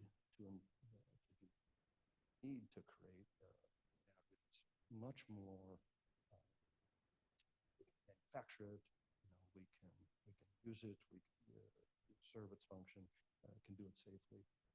It's absolutely needed, and I believe it will happen. It's also very, very expensive. You know, I think there was some talk about changing to electric propulsion. There's no reason not to. Electric powertrains are fantastic. To an ICE engine, except for a light-duty truck. That's a totally different discussion. But for the most part, they're excellent. It's just this battery is the difference. So that has to. When I do a SWOT analysis at Carousel, if I look at the threats to my company, the number one threat is the fact that I got a bunch of these batteries laying around. If I hurt one of my associates, or if I burn one of my plants to the ground, it's going to be because of one of them damn batteries. Yep. So the training we put into it, all the visual controls, things that we make sure people have learned, people are using it safely, those types of things. There was a ship yesterday. It was abandoned at sea. Ship abandoned because it burned to the surface. Are on fire, and they start to put the fire out. These ship hands are trained in how to do this, and they finally said, no. And if you want to see something exciting, get on YouTube and look up 16 penny nail penetration test. Just look that up on YouTube. And basically they take an indenter, it looks like a 16 penny nail, and they take a lithium-ion battery and poke it through, and you've never seen a complication. So absolutely, the need is there, and I think we will continue to make great strides. I think it's working. Well, in terms of risk profile, so it's a complex. There's a difference between complicated and complex. I would call battery development complex. How does that impact your risk profile of these companies that you're in? Because supply chains are long, they're wrought with ESG issues. flammable. It's, how does this factor into like near-term investment strategies in terms of new propulsion systems? Yeah, I mean, tremendous technology risk, I think, is what you go to. I'm going to answer that, but I want to take a half a second detour.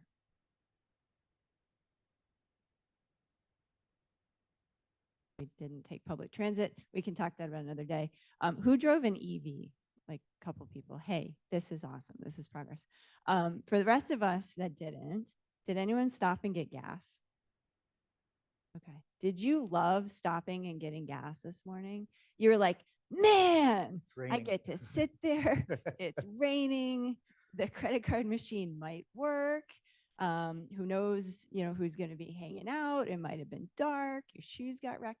Nobody loves getting gas. And I'm sorry for the oil and gas industry, but that is a fact that will not change, speaking to the voice of the customer. Okay. Do electric vehicles solve that situation for everybody in the world? No, they do not. And so in the near term, to respond to your question, mixed powertrain future. Okay, great. Thanks for that novel revelation, Jessica. But I do think that we will see batteries start to supplement all of the other powertrains.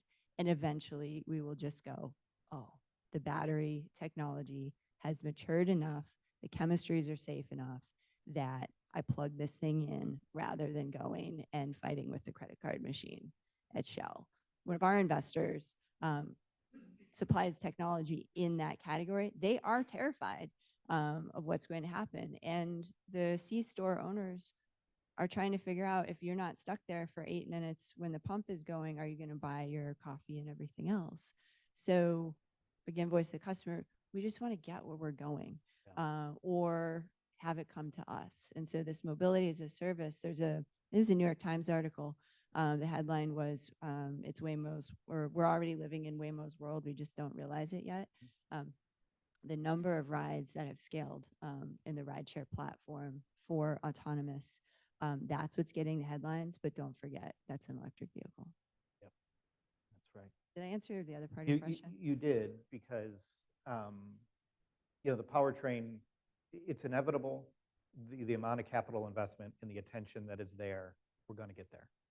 There's just, not only has there already been a lot of money spent, but in terms of attracting of talent, this is a global phenomenon. It just is. So regardless of what's happening from a policy perspective, et cetera.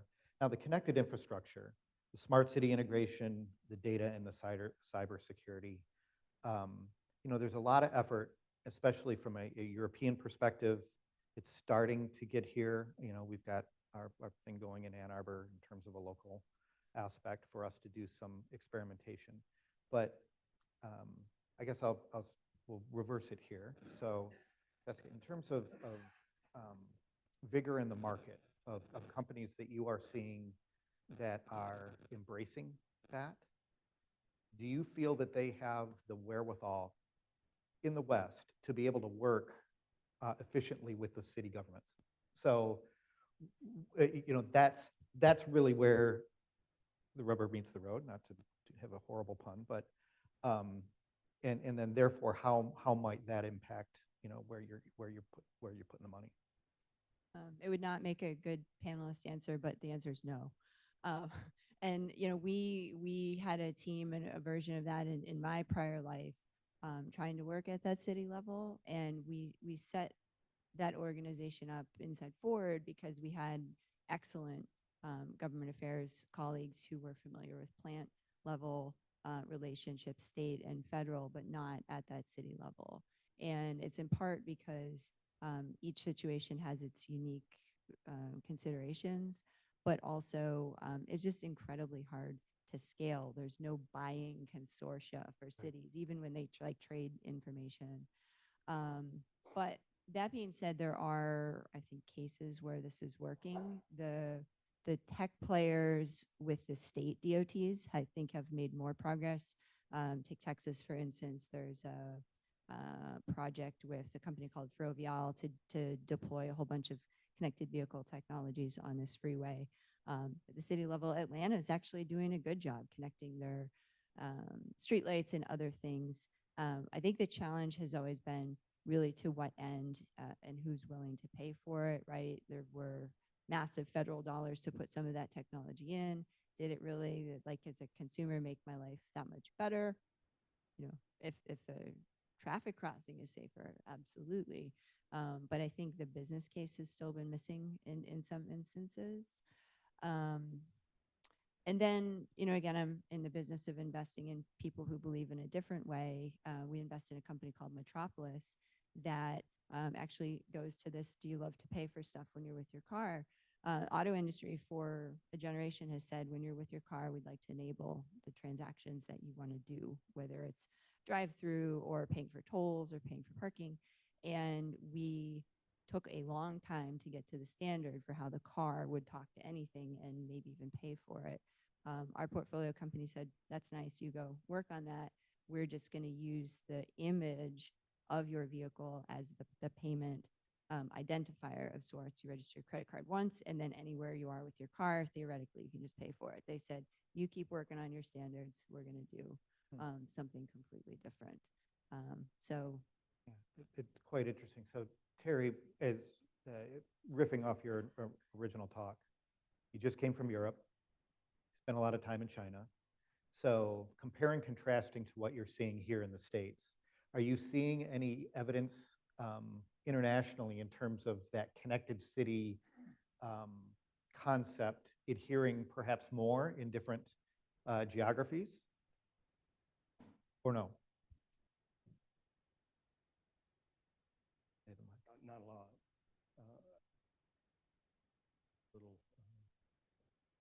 I served on the board of directors of the Engineering Society of Detroit, and one of our board members was Kurt Studel, and Kurt was the director of the DOT. Okay. He made our roads. Well, I would send him hate messages. Fantastic. He retired from the DOT after a career. And when we were talking afterwards, I think over maybe even adult beverages, came to this admission. He said, you know, in my entire career, I've never spoken to a tire engineer. That's shocking. Kurt, your whole reason for being are 4 friction patches the size of your hand. Yeah, yeah. Other than that, I don't need you. Literally, the rubber hits the road, you know, that whole thing. And he never had interface with a tire engineer. And yet this is the most critical system because you're essentially, your life depends on it. Well, we've got along, okay, but it's indicative of the fact that integration is really hard. Cooperation is really hard. Good effort to do some of these things. You know, we had I think it was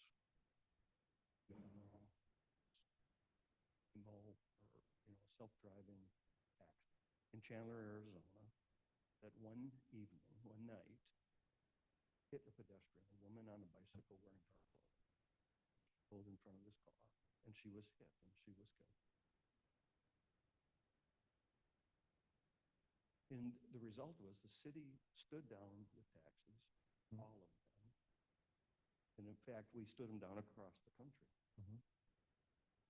That same day, over 800 people had been hit by cars, driven by people. We didn't stop cars. That's the crux of the model, right? Right there. Well, and that's part of the issue, the drama to grasp. And so I see now in China, they just had a recent issue with an SU-7, and it brought them for a moment to pause. But they got past that and said, okay, we understand this is going to do this, it's going to be better. So, it takes vision and it takes leadership to make these types of changes. And that's what we need, leadership. Somebody with a vision say, this would be better than this, and just inspire and motivate and move people to move in this direction. Great. For the day, it's all about leadership. Agreed. No, as you obviously on the technical side in terms, and I got a couple prompts here in terms of, I'm going to fuse them as well. lighting is a digital channel. So you talk about connected cities and just the ability to use that sense in a different way than just more functional, I want to see in the dark, as well as the real-time data and its play on the customer experience. I think those two elements, one very tactile, the other more of an enabler. How do you see that playing in terms of smart city? Yeah, so with the lighting electronics domain, there what we see right now with the digitalization, right? That the personalization is one of the use case, wherein every user want a different feel, like their cell phone or whatever, right? That's pretty much in a car. If they want a different turn signals, or there are projections like you want a welcome signal, welcome display messages, right? I mean, and you also asked about regulation earlier, right? So I mean, right now while driving, you cannot display whatever you want. I mean, it depends on different state and countries, different regulations. But I think with the lighting electronics, with this configurable over-the-air updates and personalization, we can share the messages like vehicle to everything communication, that you can pass on the message to the other people, pedestrian as well. When mobility as a service, when we are moving as a people mover, you will not have anyone sitting in the car who give instructions. So these are the lighting projections or displays which can be used to give guidance to the people who are boarding. So I think there are a lot of things with the lighting electronics field where to me the personalization coming in, and based on the regulation, I think this is one of the term is out of home advertisement, right? Where you can run advertisement on the car, which is also a monetization for the companies or personal people. I think there are a lot of and people are literally looking for personalization. It's more like the brand or whatever they want to do it. So we see a lot of demand on there, and pretty much right now we are also working on pretty much an ecosystem for like how you can personalize your experience along lighting electronics. I mean, it's not only the display what you want, but the external display as well, the headlamp, rear lamp, and with the projections and so on, projection. So you can basically can imagine you can download an app and you can display the way you want it, and then you are like unique where you sit, and that's like how you brand yourself. So that's part of the lighting electronics. You could be your own F1 or NASCAR racer in terms of building your brand and having people want to advertise on you, right? Exactly. So, no, it's interesting. So all of you in some form have mentioned deregulation, and again, riffing off your comments earlier. So obviously the Chinese economy is bolstered by the government, right? And it helps create that vector up and it also creates a lot of that cohesion that's happening amongst the supply base and the manufacturing side, perhaps sometimes heavy-handed, right? So perhaps a parry to that in the West is deregulation, right? So what is your collective opinion in terms of whether deregulation in this highly competitive environment, can it help truly speed us up? I'll start with, we'll go Manoj, we'll start with you, and then we'll go to Terry and then Jessica.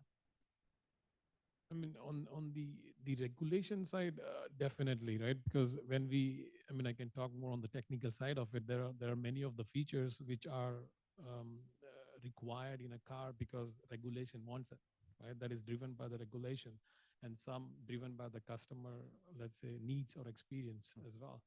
So, I mean, definitely regulation helps in terms of, as I said, safety and security is where the things are coming into play as well.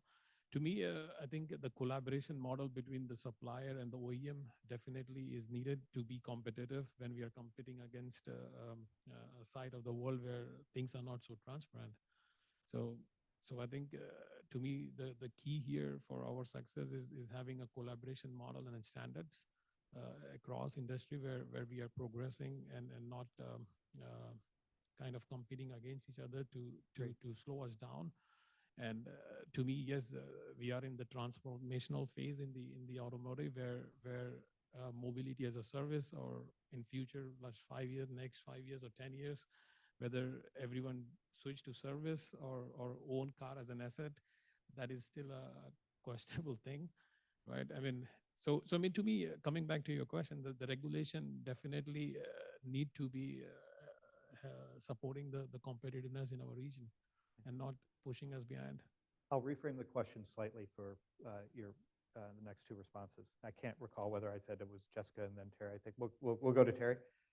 Another compelling chart that you put up was the hierarchical nature of the tier 1, tier 2, just the OEM flow through, right? And it's more of a virtuous circle, quotes on virtuous, on the Chinese side. Do you think that a hybrid between, because I think it's unrealistic to think that the hierarchical can pivot into something that's more circular. But do you see an ability, perhaps spurred by deregulation, where that hybrid model happens here in Western development? Can it happen? I candidly, I think it has to happen, or your scenario of one going away becomes a lot faster. So sorry to pontificate. I'm the host, not the panelist. I have a response if you're Go for it. still thinking. I was going to talk about paint booths. And it's an area, so I think some of you know I'm a judge in the PACE competitions. I'm sorry if I've personally ever been involved in not picking your technology. For those of you I have, congrats. But paint booths, I've learned a ton. It's not an industry that I knew. And the innovation there candidly is driven in part by regulation. And if you ask someone not in this industry, how should we put color on a vehicle? They wouldn't say like, shut it in this very costly, very hot oven with like very dangerous chemicals and then occasionally put people in it. You wouldn't do that. So some of the innovations we're seeing in painting about, targeted application, it has amazing aesthetic capabilities, but also like it's just better. And that is a function of regulation driving collaboration between an OEM and the paint supplier, and in some cases all the way back to the frame to make sure you get that oriented correctly. So my response is neither is it better nor is it worse, but I do think we are moving into a state of federal deregulation. And where will we pick up speed and where might we lose innovation actually because we don't have that? I do think in emissions we will slow down. That's a statement of fact. Where do we pick up? I think we pick up in software and AI models and things like that. So I have personal opinions about is that good or bad, but as an investor, the question is, where do our companies, I think, best take advantage of that playing field? That's right. One additional thought with respect to is oftentimes what the industry faces are regulations that are in conflict with each other, coming from various stakeholders who set regulations. So when you get an EPA driving for this, and you get NHTSA driving for this, and you get this, and this state driving for this, at the end of the day, you have a rubric that can't be solved. Right. It says, I want you to get better fuel economy. Okay, good. I have to make my vehicle lighter. Good. Now I want you to be more stable. Okay. These vehicles over. Now I want roof crush to be 3 times the mass of your vehicle. Heavier. So now you're essentially forcing me to put structure high on a high CG vehicle, which goes contrary to those requirements. And it's like, I wish you two would just all get in one room, fight it out, and come out with a coordinated, intelligent set of regulations that can help guide this industry. So that takes, again, coordination and leadership to pull that together. Yeah, and well, different topic on art of the possible there.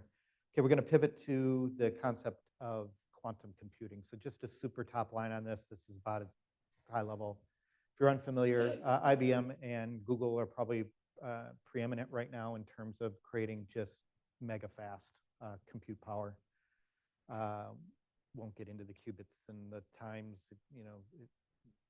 not worth it. But the essential time frame that's out there is within the next 5 years or so. We're still in this introductory phase. It's certainly not commercially viable. However, over those next 2 years, so 10 years, between 2030-ish to 2040, they see a rapid acceleration. And obviously, it would be kind of Murphy's Law times, whatever. It would, there's an opportunity to accelerate very, very quickly because actually the technology that is sitting underneath is allowing that acceleration. So things could get interesting really quick. And maybe the analog that we can get our head around is what happened in generative AI. So anybody that was playing with ChatGPT 2.5, it was clunky, it was nasty, it just wouldn't work. When 3.0 came out, it was wow, right? And now here we are, was it maybe 18 months, 2 years later, and it's absolutely fusing itself into everyday life. So with the conversation that we just had, if we're going to accelerate over the next 15 years into something that is like, what does that do to investment strategy, into how you're thinking about componentry, and just, if we're doing it the Chinese, well, DeepSeek's already shown their ability to, hey, guess what we've got? It's cheaper and faster and just as good, right? So it's a bit of a thought experiment, but I just would love to hear you all, your points of view on kind of an abstract, but if we're going to accelerate that fast over the next 15 years, what does it do to what you're thinking about today? We'll start with you, Manoj. You on the component side, I'm sure you're looking at this stuff and saying, what could I possibly do with this toy? Quantum computing, I mean, to me, it's definitely, it scares a bit because right now, when we talk about the security right now, we saw the software security where you can enable a cyber security through a software. Then we also need to get the hardware, like in the microcontrollers, which are costly because you need that HSM module inside the microcontroller, which are costly. And now when you bring this into the dynamics, the quantum computing, then what kind of security level you want? Because I also read this quantum computing is also challenging the blockchain security, which is termed to be more secure. So to me, it's literally concerning because when the quantum computing is scaling and coming into the commercial world or in the public hand, then you can see the cybercrime and other stuff coming into play as well. So, I mean, right now on the component side, definitely we will need to have a lot of advancement on the semiconductors as well, where we should be able to protect, because I think I'm not an expert in the quantum computing, but what I've read, in my opinion, is it's so fast that you can do a lot of permutation and combination in a very small span of time, and then cracking some security might be an easier task. So whatever security we have today might not work if quantum computing is coming into daily life. It will affect the entire automotive industry, not only automotive, in fact, all the industry across the board, where data privacy and things are so important. I think that's what I think. I don't have a solution, but definitely it will have a big impact across all industries. Is this a topic in your industry? Yeah, there's a company we looked at.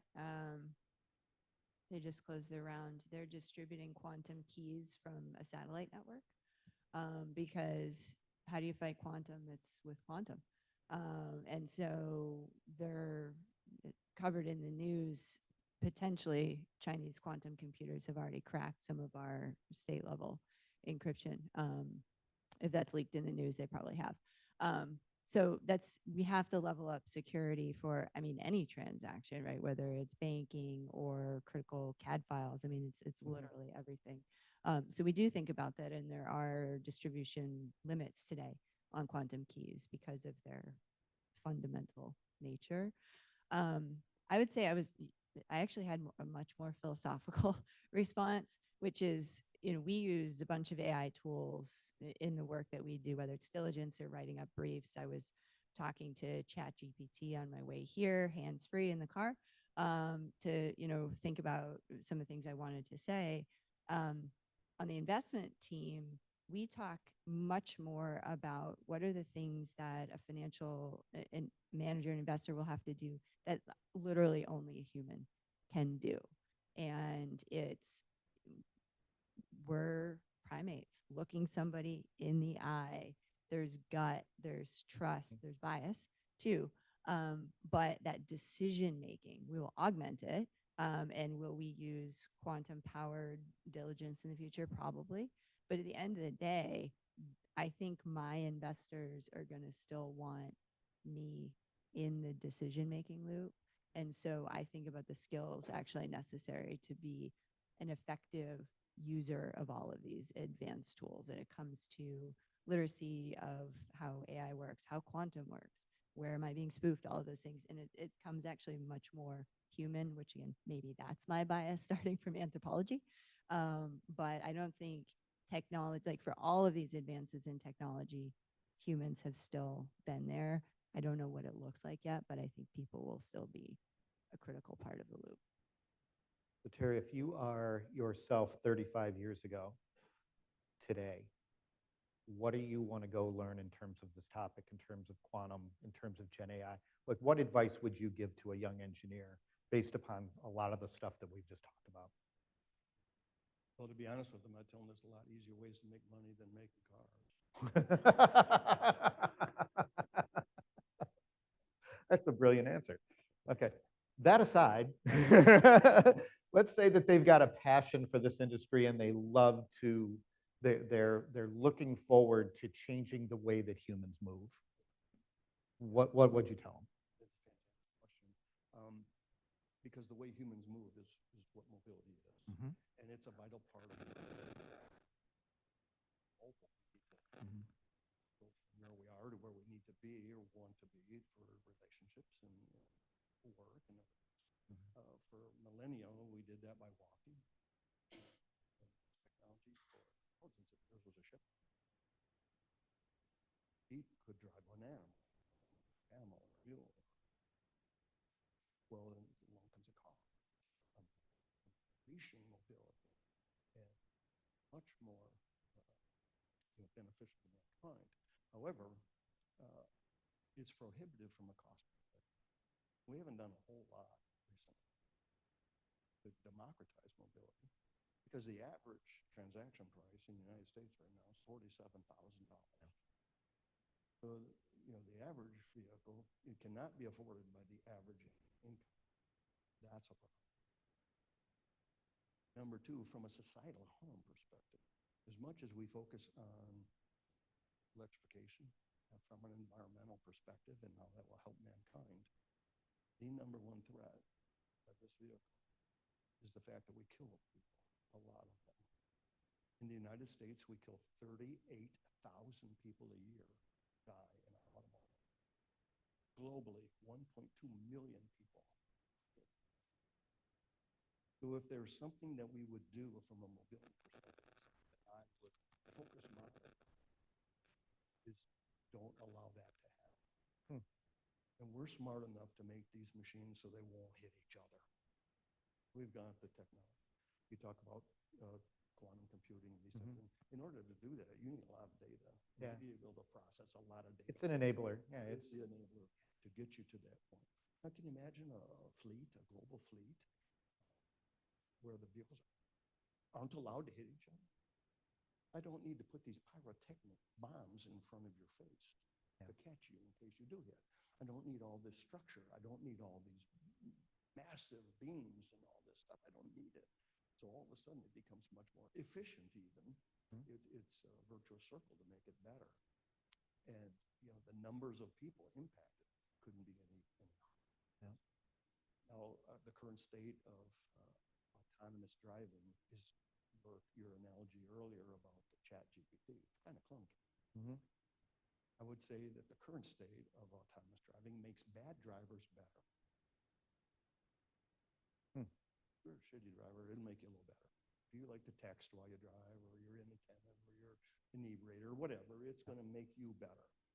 If you're a very good driver, it doesn't drive as good as you do. You are amazing.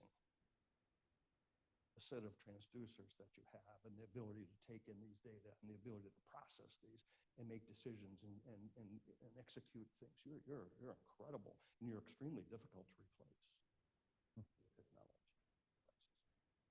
To have a fighting chance to do it, we need a lot of data and manipulate it very, very, very quickly so that we can enjoy that vision. That's a vision I would have. That's a vision I would tell a younger self. Right now, to the youth, what I would tell them is this in general terms. Number one, when you come across that stage, first, labor. Do the work. Get out there and work your ass off. Do the work. You want to be part of something great? Great things are hard, and you have to work. And I'm afraid that we've got to be able to make sure we instill this in our youth and our students and the youngest. Labor. There is a great saying. It says, don't work harder, work smarter. Terrific Hallmark card. Bad advice. Work hard. Be the first one to turn the lights on in the morning, and you shut them off at night. There's an old Polish car that I got recently. And it says, when you don't know what you're doing, work faster. Generate more clues. Pay attention. Figure this out. See where does this lead us? And next thing you know, if you do that, all of a sudden you're looking at the solution. And your peers will go, well, of course. Well, of course, my eye. That's hard work to get this. So number one, I would tell my young self and my son and any youth, do the work, labor. Number two, learn. You think going across that graduation line and getting a diploma, that you're crossing the finish line of a marathon. There's an old Nike advertisement, person running down a long road goes out into infinity in the desert. And what it basically says is, there is no finish line. Keep running. Nike swoosh. What brilliance. It's true. There is no finish line. And so you need to keep learning. And things are changing very, very fast. And if you've been doing this job and you've been doing it for 30 years, believe me, there's a lot to learn. So we have to stay hungry and keep learning to stay hungry. So I'd say labor, learn, and then, as I said before, lead. That's awesome. Get out there, dedicate yourself, take the chance, be bold. Don't just be one of the masses. Keep your head down. Be bold. Lead. Make this a better world. Leave this better than the place than you found it. I think if they did that, it's the best advice I could give. I think we will. I just want to leave enough time for questions. Can I bleed by about 5 minutes, considering we were a little late? Okay, thank you. I'm going to challenge you to be quick on this one, but it's the big topic. And you touched a little bit on, in order to enable this, we need data, right? Well, a lot of that data emanates from us, right? And it's me. It's my relationships, it's my banking accounts, it's my social profile, it's my insert here, right? We're living digitally. So as I talked about in the framework, right now I think we're in a nebulous space in terms of other people kind of defining where the threshold is in terms of privacy. And I think it's reasonable that there will be a lot more debate coming out in terms of whether all of this data is fundamentally a human right. And I think it's a very appropriate question to ask. So if we're in that situation and the customer, the user, the human gets more control over in terms of what is released or can even be, like you'll have more transparency in terms of what's being harvested. What does that do to our plans as we are going forward? Does it, do we just adapt and we're going to continue to operate at this speed, or is it going to retard the speed going forward? Jessica, I'm wondering your thoughts. I'll jump in. On the large language model side, China doesn't care. So on the West, we have to come to a decision on this if we want to have a fighting chance. Lots of thoughts on their headline, China doesn't care. I think at the corporate level, we will see the rise of more finely tuned models and a question that the industry has to wrestle, going back to this pyramid versus the circle thing, is a supplier willing to open its data to a competitor, someone else in the supply chain, the OEM? What's the relationship of the data sets between folks in that value chain to make the best model possible? Again, recognizing we have to do that in the context of competitive restrictions, but it is existential. Again, I don't have the answer, but I think that is a fundamental question around data, personal, but then at the corporate level. Yeah, not looking for answers here. I mean, there isn't an answer here. So this is just, not holding it to it, not opinion, just want to hear thoughts, knowledge is power. No, to me, on the data privacy, and as a lot of trend, what we see is we want customization, personalization, either it's in automotive or any industry, and if we make our privacy like so private, I don't want to share with anything with anyone, but at the same time, I want personalized results, right? I mean, so you can't get the comfort without compromising on something. So to me, yeah, if you completely tell that the data is private, no one can see anything, then you'll pay the price of not getting the comfort of what you want to see or what you want to do, right? So when you get into the car, I mean, you want the AI today to know your mood, or to know what state you are, and accordingly adjust the ambience to it. And if you are so holding your data to yourself, then I think you will not get the benefit out of it. But at the same time, there is also a risk, right? That you don't want your data to be public, so that all your things which you do not want are compromised. So it's pretty much, we need to have a pretty good balance into it to get the benefit out of it and not get impacted of the cyber crimes and so on. Yeah. So Terry, do you believe that convenience will outweigh privacy? I'll speak on both sides. I'm a free man, and I want you to keep your hands off my stuff. Now, when I get in my car, I think the dumbest thing is for me to tell it where I'm going. It can see my phone. It knows what my calendar is, and it knows where I'm going. So why doesn't it just take that data and say, let's go? By the way, here's the shortest way, and and you should be reading this because you're going to be talking about this when you get there. So that's a great answer. To do that, it has to have access, and I do want that. Yeah. So I guess that's awesome. That's no idea. Yes or no? Yeah, that's a great analog. Maybe you tell me how long for questions, just to stay on schedule. Time to swap out. Sorry, you're not allowed to talk to us. But my bad. Yeah, the Q&A. Yeah, maybe just 5, because I would love to hear anything that we've hopefully spurred in terms of curiosity here. But I do know that we started about 5 minutes late.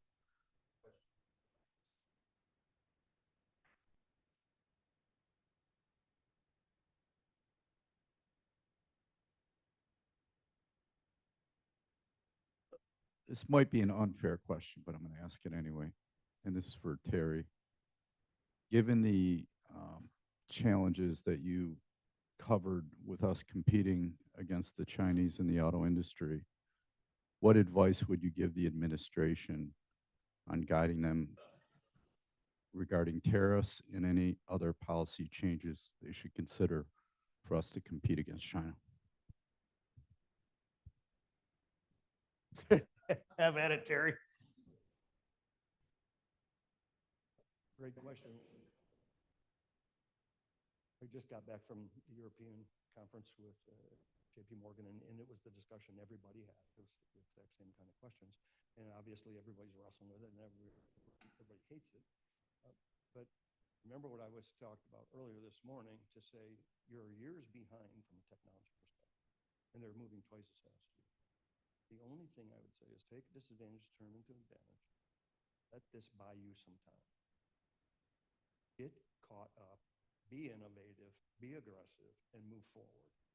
So take advantage of this headwind, turn it into a tailwind, but don't just sit here and say, oh, okay, I'm protected now, because that sure as heck won't make you competitive. It'll make you less competitive. So I think if you wisely use it, listening to the administration, I'd say, listen, sometimes the unintended consequences are bigger than the intended consequences. Keep your head open. And when that happens, pivot.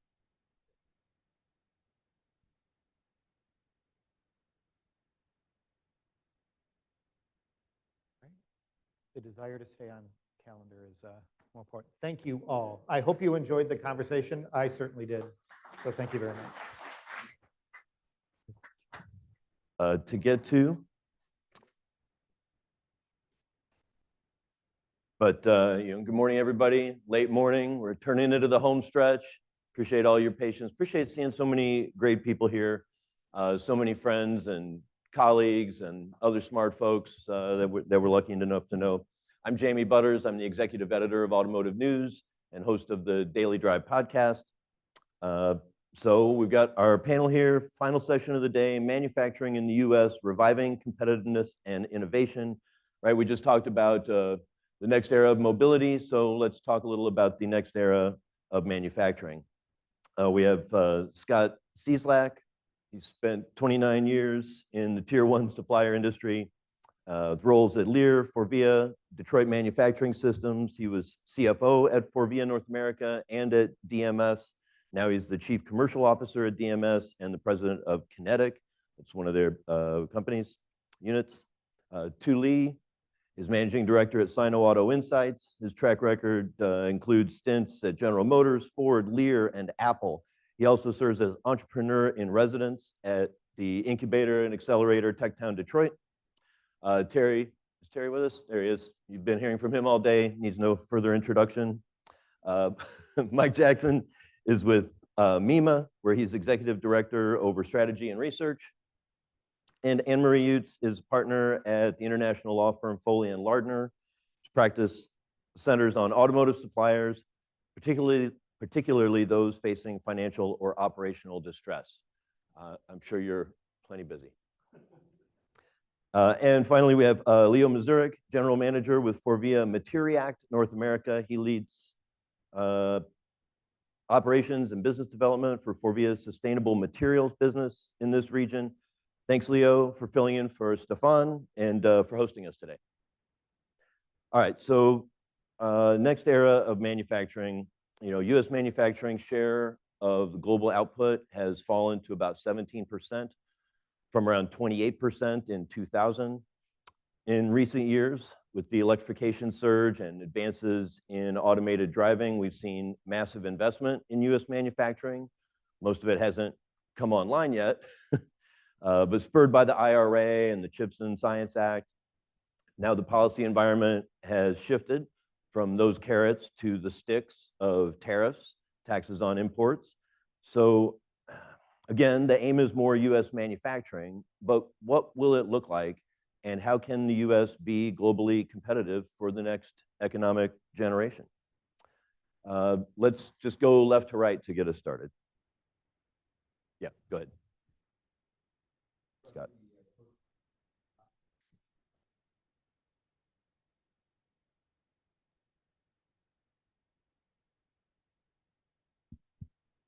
Is this? So for the U.S. to be, rephrase the question. Yeah, yeah. To be competitive in the manufacturing environment going forward. Yes. Okay. I think it's going to be echoing what Terry said earlier about speed. We're going to have to change our mindset very quickly. I would say as manufacturing, we've been very comfortable. We think I love what you said earlier, that we're in the lead, but we're really not in the lead. So how do we get past our own mindset to understand that we are maybe playing from behind? And what I know and what we understand about the American resilience is when we're playing from behind, we can really rally together quickly as an industry and as a company or a country. So how do we then take that feeling from behind and use it to motivate rapid training, investment, deregulation where it makes sense, but still motivate that independent American spirit we have out there. There's a way to rally it. I don't know the perfect way to do it, but I think if we rally that American spirit, I think we can absolutely come from this behind mentality and use that to bolster the American manufacturing. First thought thought on it there for you. Okay. And what do we think that's going to look like? What do we think the future of manufacturing looks like in America? You think about this. I think the future of manufacturing needs to be one that is much more focused on value add and culling out waste in our products, in our processes, in our work. We, and this was through Deming and others, we started to really get our quality act together. And to do that, we started to understand the importance of process. Dr. Deming taught us, it's the process. Focus on the process, make the process better, follow the process. I went to work the other day and didn't have my pass. I couldn't open the door. I have my pass every day. I've had my pass every day for 47 years. How is it one day I could forget my pass? Well, it's because I don't pick up my pass every day. Every day I go to my desk and I go to my credenza and I pick up my wallet, and I pick up my phone, I pick up my glasses, I pick up my pass. This day I didn't because I got called to the side. Over and did some things, and I came over, grabbed coffee, and I went to work. I didn't go past my credenza, and I had a quality spill because I violated my process on how to get out the door. This happens. Here's the problem. The process is here to serve us. We're not here to serve it. And when the process becomes bureaucratic, when the process becomes so ensconced that it's not competitive, we need to jettison that process and replace it with something that's better. And we need to have those eyes. We need to say, we got to be hungry to say, yeah, to rely on the process. Don't do one that's full of waste. Yeah. Because your competitor isn't. They're trying to do everything. If you can call out non-value add, what's left is valuable. And that's what we do. Great, great. Dale? I agree with both of you. It's going to be through training, the future of automotive manufacturing. It's with the automation that is going to be required and that all of the companies are investing in. We're absolutely going to need the training to be able to realize those benefits, because many of the companies have made the investments in a variable interest rate environment, which is a little scary for some of us. But now we got to take the benefits of those investments of automation and use them for the future. Great. So I'm not a technical person, so I'm not going to really talk shop floor stuff. But I'd like to reframe it because we're talking about the United States. But currently, we need to look at North America because Canada and Mexico are actually going to become our competitors based on how things are tracking. And then we need to look at Michigan versus the United South. And we have unions here, and we talk about cost competitiveness. I visited 2 Chinese OEM factories, a Neo factory, and I didn't get to, I didn't see many people until I got to final assembly. So there's a conflict here in Michigan with unions, and John McElroy has harped on this. The UAW president cannot call GM, Ford enemies of the worker. So currently we have all these different competitors on the same continent, let alone China.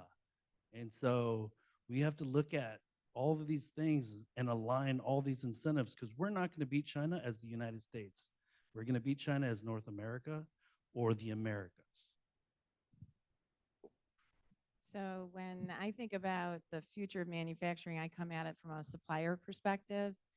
And going through the Great Recession and going through COVID and now what's happening with tariffs, what we've seen with our clients is a lot better partnerships in many instances with their OE customers, transparency with respect to the information and the data to support the supplier asks of the customers for accommodations and such, that just wasn't there during the Great Recession. We really saw ever since COVID that relationship and the transparency between the OEs and the suppliers becoming paramount for a successful supplier. Yeah, hi, everyone. So, at MEMA, we represent about 1,000 member companies. And so we get to hear, every day how many of you and how the industry is competing. And at the end of the day, what's so vital is that we remain competitiveness, that we focus on competitiveness and that we remain competitive in a framework that extends beyond a 4-year election cycle. We can't cater to one policy versus another and shift back and forth, because that's not a long-term, it's not enduring. I think the most important thing is simply is that if we go back to the example of Tesla as one, many suppliers, when Tesla was getting started, they were very different. They broke the mold. They required unrealistic, no, here our timeline is half. What? It's not possible. And so it infuriated suppliers. It made them frustrated, but it also made them better. In the end, they didn't know they had this capability. And then what they did is they got better, they got faster, they grew this competency, and then they took this back to their other customers, and they were more successful there as well. But it's absolutely crucial. For these last 5 years, it's been an incredibly difficult environment. Margins still remain compressed. We're not at historic highs. We're not at our pre-COVID highs. And so as a result, that is a reality. Suppliers and automakers are in this business to make money. And this is an incredibly challenging situation. And so that's certainly my sentiment. We'll get into more here in just a little bit. Thanks. Great. Thanks, everybody. Okay, so let's talk about automation versus the labor scarcity. Labor is scarce. We're still at like 4% unemployment in the U.S., but especially for skilled technicians who would maintain robots and other manufacturing equipment. Where is the ceiling for automation in sort of the near term, where you can't find enough people to keep your equipment producing 85% of the time? How do you all look at that, and what is the best way also to address maybe the skilled labor shortage? You want to jump on that first? I can simply say that we've surveyed our members. Our MEMA OE supplier, vehicle supplier barometer, is a survey of our executive members here, and it's available to the industry on our webpage. But what's powerful there is fourth quarter is always typically on talent and HR. And the key thing is that skilled trades remains the #1 pain point across the board. And so that skilled trades obviously is much broader than just automation, but we need to make sure that skilled trades across a whole host of factors is being expanded. We've seen this in tooling, and tooling right now is being hollowed out, and it continues to get on this path. And so these are incredibly sophisticated capabilities that require time and talent to continue to refine. And so this is a significant factor. The other piece then too is coming back to talent is turnover. And there's a profound degree of turnover on a regular basis. The same survey indicates that there are 16% of members that have over 15% monthly turnover. It's brutal. It's absolutely brutal. So what do you do with that? You have to either redefine your workflow, or but that represents a quality issue. There's a number of different factors that have to be addressed there. So I give you those comments.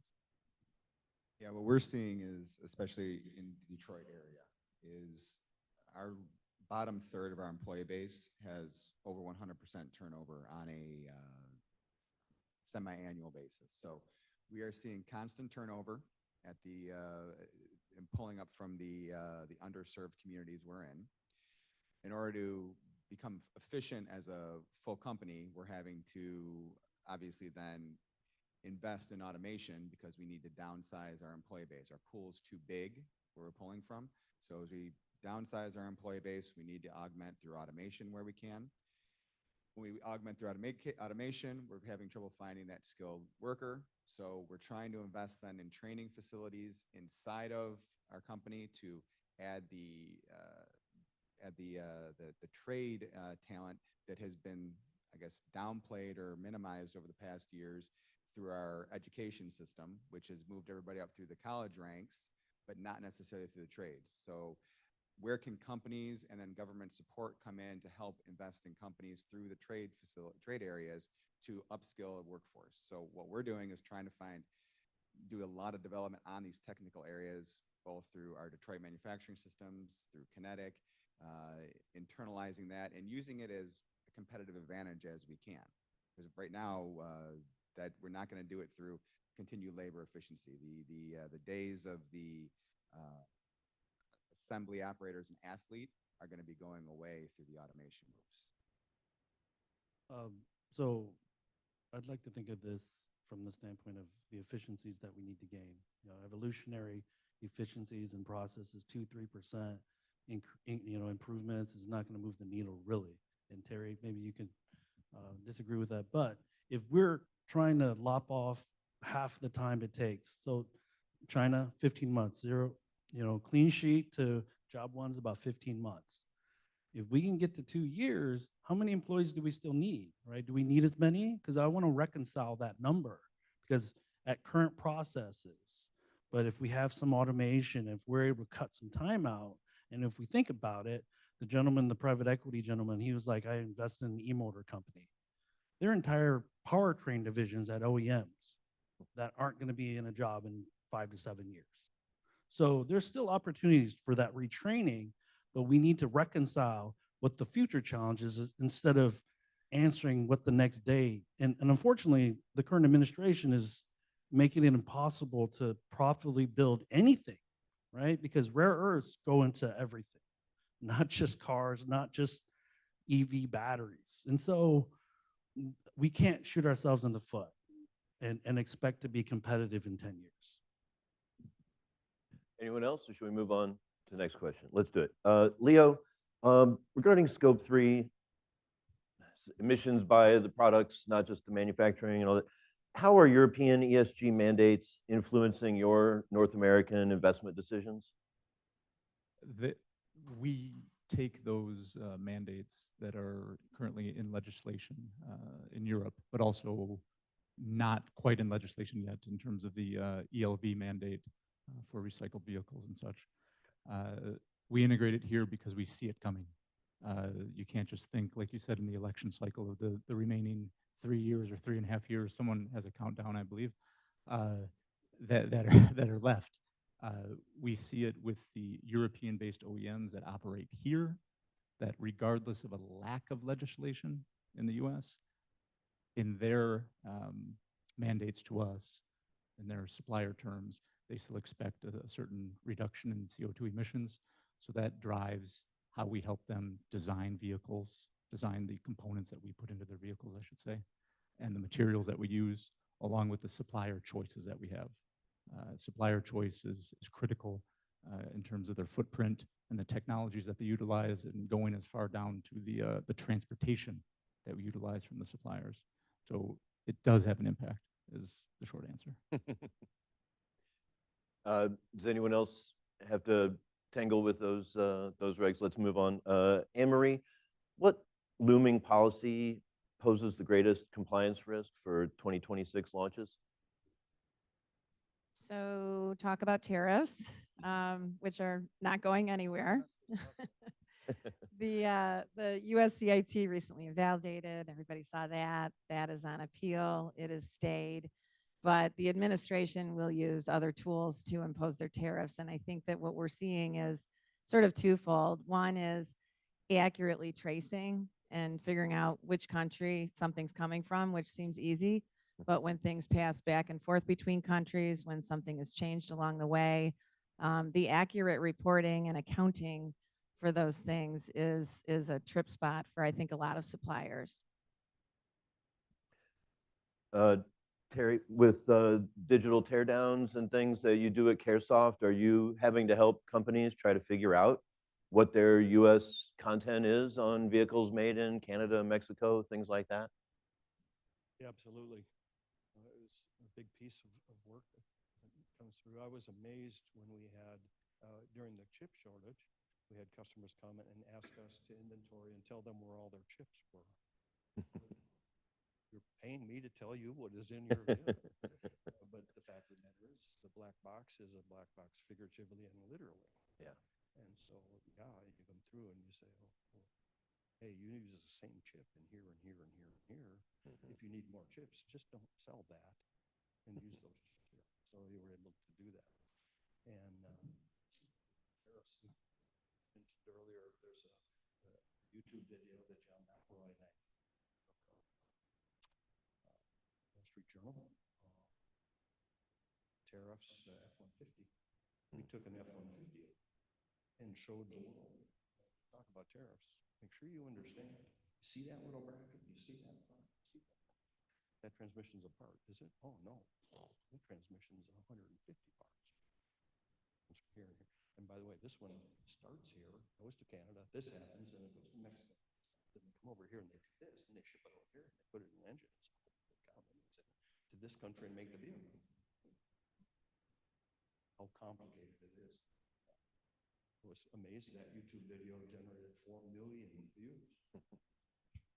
Slow news day. 4 million views, but a lot of people were keenly interested. You know, when you could visually see how complex this gets, it's totally unmanageable. I don't know. Scott, you have some to add?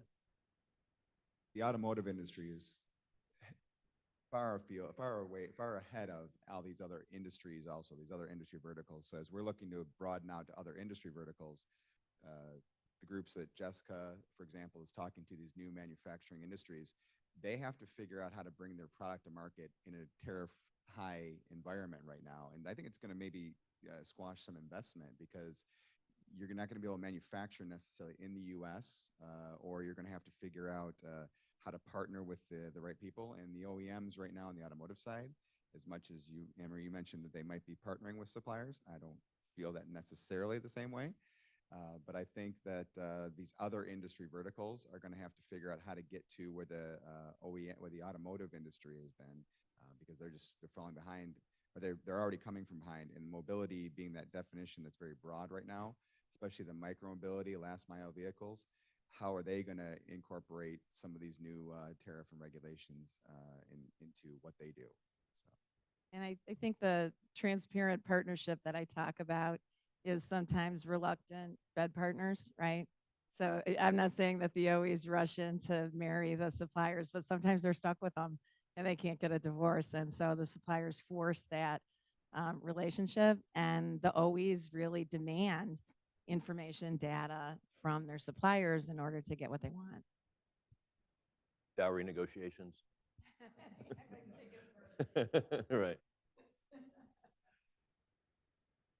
So Thule, let's go back to China for a second. What China likes to use is fast iteration, fast scale process manufacturing model. How can that translate to the US? I believe my thesis is that U.S. innovation isn't enough. So kudos to Jessica's team, who's trying to bring in non-U.S. IP in order to compete globally. And we have to also look at management who aren't making decisions fast enough, the tough decisions. They tend to kick the can down the road. I think we're getting to the end of that road because Sandy Monroe said they're at the 50-yard line and we're just starting. And how we're never going to catch up. We're chasing the ghost for people that keep on saying, catch up to China. We're never going to catch up. They're the manufacturer to the world.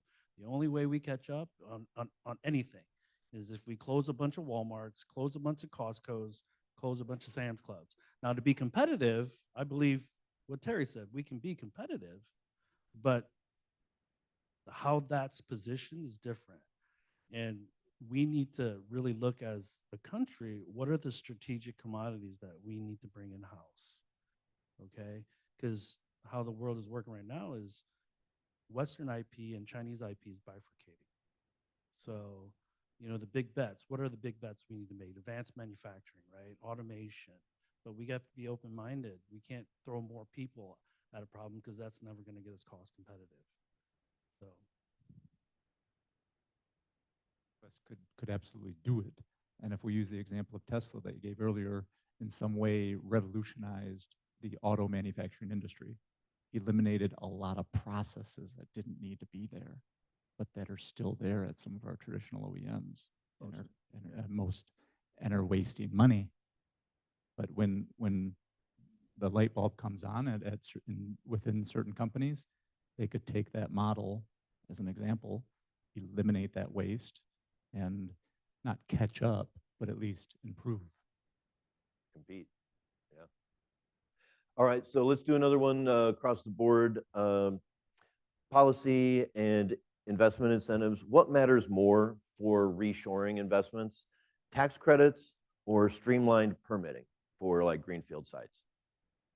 I think it's a good question, but I think the bigger issue is at the end of the day, it comes down to competitiveness and the idea that too, we've done a lot of surveys here since the tariffs have been put in place and talked about, and the big issue is that suppliers are look, all of you, right, business owners, business leaders, and you're going to make a decision with as much complete information as you have. Okay, if you don't have a fundamental piece of that of the decision parameters of that business case, you can't make a decision. So right now, looking at employment, looking at investment, here, what's been done already or announced already to date versus what's even planned, 12 months out, right? Ultimately, it's still net negative because no one can make a decision in a vacuum. And so I think ultimately, look, you don't have to like what the administration is doing, but at the end of the day, we work with everyone. We're apolitical, right? And so the point is that we want to try and champion the business interests of the supplier community, no matter who's in office. And so the key point there is, okay, so how can we help? How can we be a resource? What kind of data, what kind of education can we provide to support the risks that are out there? I mean, because at the end of the day, we've talked about it. Suppliers are under a lot of pressure, and if profitability hasn't been back, we know that this type of the tariff environment landscape is creating all kinds of pain, and so that's creating a dramatic impact in terms of sub-tier supplier distress. And so, a single part is enough to shut down a factory, right? Much like we're seeing in Europe now, right? And so the idea here is that we obviously need to continue to be focused here on competitiveness, but it's also there's going to be a little bit more pain here. Ultimately, I think hopefully we're hopeful that the back half of this year is there's greater clarity. Good. Yeah. So that's a good lead into me, Mike, and I agree with everything you just said. The only thing I'll add to the discussion is, those smaller sub-tier suppliers, they don't have time to bring things here. The OEs may have some time, large tier ones may have some time, but we all know, I think, in this room, how much time it takes to move a part. And so it's not a quick fix for dealing with the tariffs. There is incredible stress at the lower end of the supply chain right now, and it just takes one. And so, the bringing things back to the United States isn't going to save those lower tier ones or the lower in the tier. The big ones may have some time to make some changes, but not the smaller ones. Time kills all deals. We have to go faster on that, and if the return is going to be good enough, it'll come through in the long term on that side. Yeah. So I think, Anne-Marie, what you're saying there is you're going to see a supplier consolidation and probably an OEM consolidation. It's going to have to happen. We're already seeing it. I mean, we're part of one. DMS is merging with Android Avancé, so that's going on right now. So you're going to start seeing that continue in the industry. So I'm sorry, go ahead. Yeah, I agree. Consolidation needs to happen. I look at it this way: suppliers, it's the perfect time for you guys to move up market, right? Because the OEMs are struggling because the market is not growing in North America. So customer acquisition costs are super high, right? If you look at Magna Steyr, you look at Foxconn, they're going to become contract manufacturers. And I'm going to throw this out there: within the next 15, 20 years, building a car is going to be commoditized. It's going to be a battery, a bunch of 3D printed parts, and a bunch of software. So where do you want to be in that supply chain? Now, if you have a forward-thinking CEO, he's looking to partner, he's looking to acquire IP, and that's how you're going to be competitive. Maybe move up market to compete against the GM, compete against the Ford. That's how I would look at it. I guess I'm wondering, we're talking about consolidation. It's not, I'm thinking it might not be the consolidation we saw in the 90s and early 2000s with, tier ones or tier twos combining to become bigger companies. It's going to be tier ones and tier twos having to buy their suppliers to keep them funded and functioning, right? It's going to be a vertical integration that's forced by the financial hardship. Is that what you're talking about? Is that kind of what we're looking at. And is that going to take away all the capital that could lead to those progressive investments you're talking about? So can I add to that, JB? Yeah. We have to look at technology companies as competitors to the automotive industry, because Uber is partnering with every robo-taxi company in the world, okay? And young people, because of the price of vehicles is high, they can't buy and afford cars. And so I gave this scenario a few years back. You know, Apple with the Apple car, they flailed. I'm an Apple alum. I've never seen them flail like this. But Nissan's on the block for $5 billion. What if they bought this, used Nissan manufacturing footprint, got rid of the management team? Now they control the entire design process. And they'll be faster than the current OEMs. I guarantee you that. And now there's a new competitor in the tech space. So we have to think more broadly against who our competitors are. And it can't be traditional tier ones. It can't be traditional OEMs. And it can't be just China. So you mentioned financial hardships are going to lead to some of the consolidation. That's part of it for sure. I think it's absolutely the competition. It's also the way the vehicles are being made and designed. It's not about the number of modular components that really created the supply base as we know it today. It's simplifying. Look at Tesla's interior compared to the F-150 interior. As the OEMs start to shift to a more simplified interior model and put the dollars in the technology of the all the data that's in there, will there be a need for as many suppliers to do what they do? If you're talking about a battery, a 3D printed part, and the technology, you don't need as many suppliers. You need 3 basic pillars of the supply base at that point in time. So I think it's going to be a little bit of the force function. I think Terry, you probably see it in the Chinese OEMs, where their vehicles are much simpler to make, and they're going to start vertically integrating back in. So it's a risk to the supply base, like a contract manufacturer like myself, of how many of these components are going to be decomplexified down and then brought back in-house. Mike, you laid out really well the complexity of the tariffs. And did you have something you wanted to add, Terry? Or? I just wanted to add one observation because I think you were right on. You know, you recently saw Volkswagen get into a partnership with Vivian for an electrical architecture. And software. That's amazing. Well, the largest automotive manufacturer in the world coming with this upstart and saying, hey, I need what you have, which is another way of saying, I can't do what you did.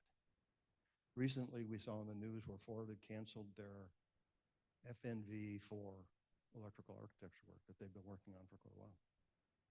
I couldn't remember the FNV, but then I put in Ford no voltage. Got it. But they essentially gave up. They said, no, we're spending a ton of money and we're not getting the results that we expect and that we want. But they need it. They need an efficient electrical architecture to drive cost out of their design. But they're not able to find the wherewithal inside. They will get it. They partner. They will do these types of arrangements and partnerships that are necessary. So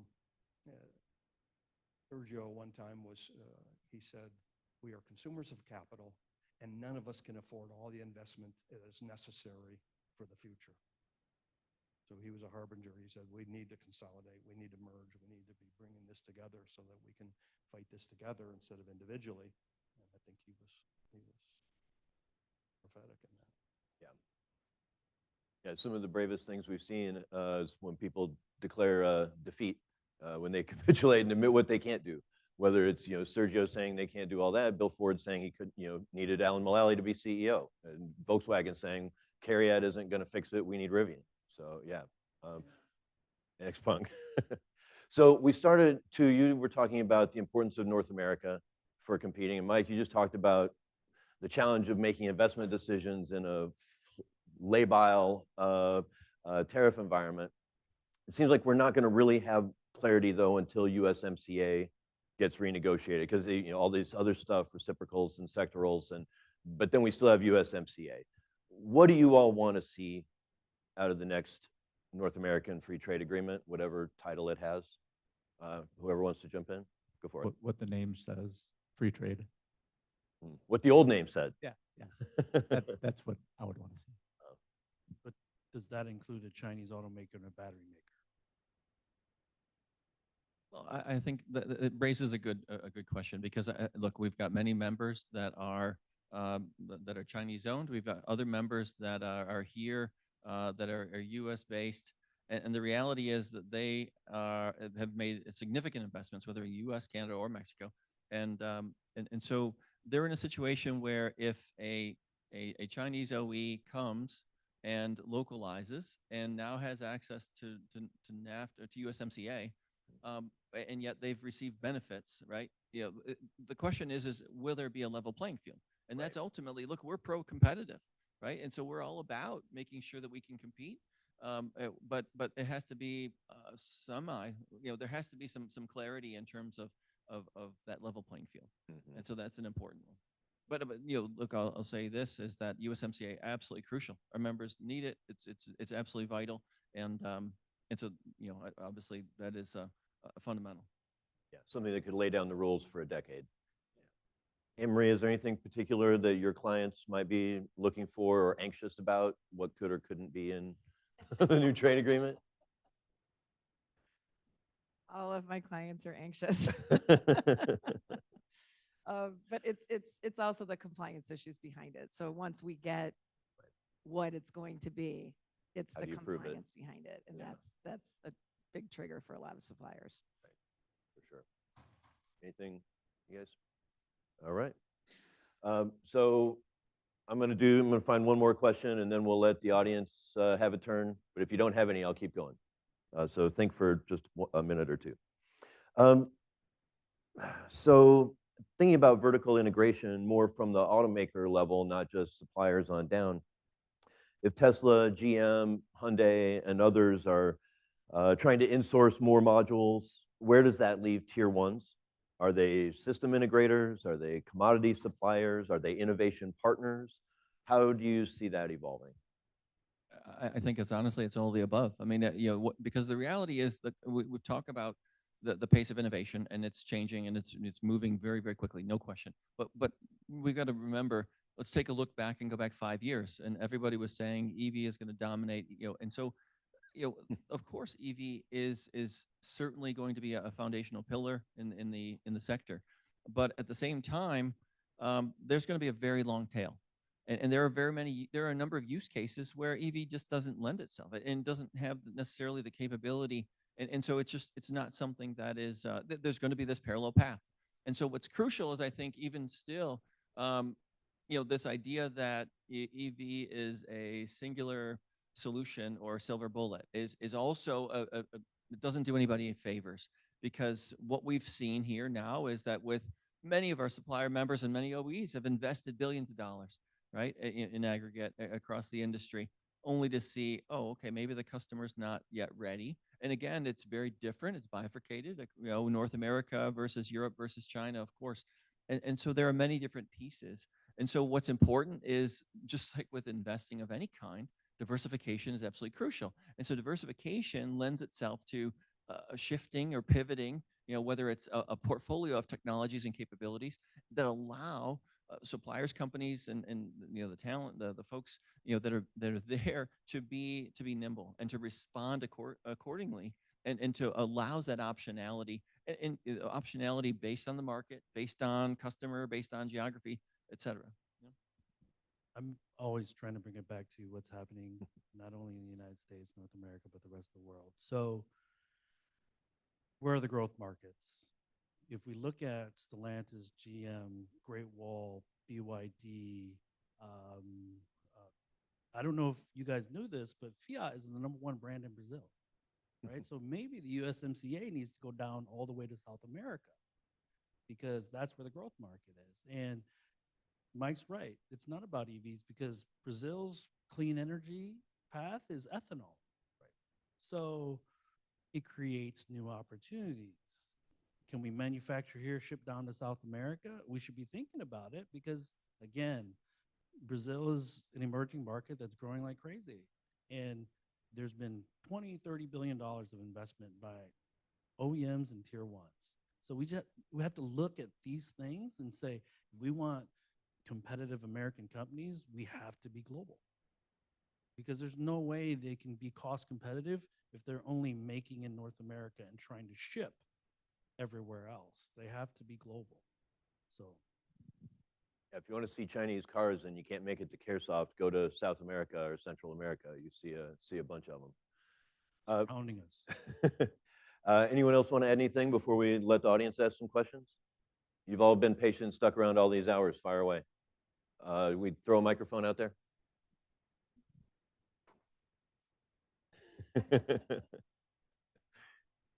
Need the cannon with the parachute. So it sounds like one of the keys to trying to be somewhat competitive with China is going to be electrification. But at the same time, we've got an administration that is actively waging all-out war against electrification. They're trying to completely kill the EV in this country. We've got a significant part of the population that is buying into that narrative. The AAA study that just came out the other day showing that it's down to less than 20% of Americans are likely or very likely to adopt an EV. And today, Ram announcing they're bringing the Hemi back into the Ram 1500s.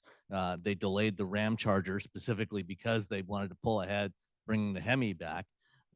If the North American industry can't succeed with EVs, how is it going to compete at all with the rest of the world?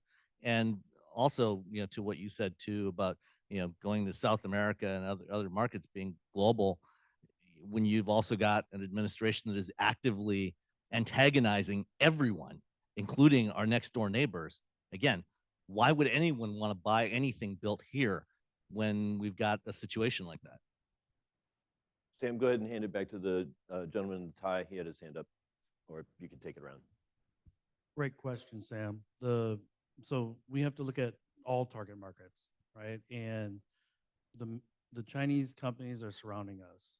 When I was in Shanghai, I bumped into 2 Canadian dealership groups walking around, kicking the tires on some Chinese cars. Because guess what?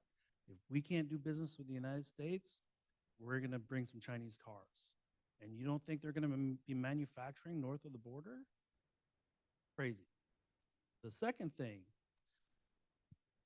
there's TikTok, there's all these social media platforms that our kids and younger people watch, and they are peppered with videos of cool Chinese features on Chinese EVs. So we're only going to be able to hold that off from a demand standpoint, because I don't want to buy an analog vehicle when I know for $50,000, when I know what I can buy in China, Mexico, or Canada for about the same price. And that's the reality.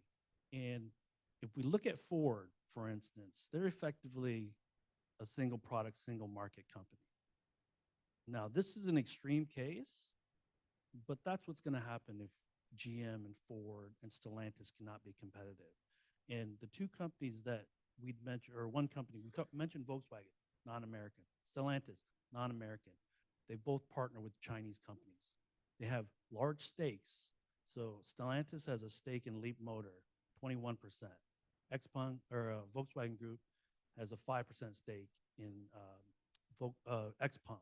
So there's already Chinese IP going into Europe. And some of that Chinese IP is going to end up here. So it can be part of our revenue generation process, or we can be left out of it.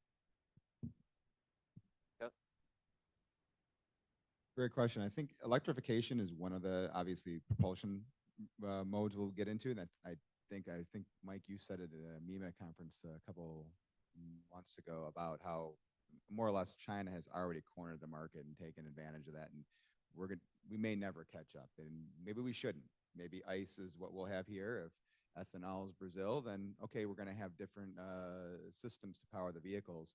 So maybe we just decide we're going to stay as a multi-option industry in the United States, where it can be some electrification, some hybrid, some ICE, and the industry will have to adapt to all the different possibilities, and we just don't worry about Developing all of those in smaller, isolated markets. You don't have global markets. Good question. But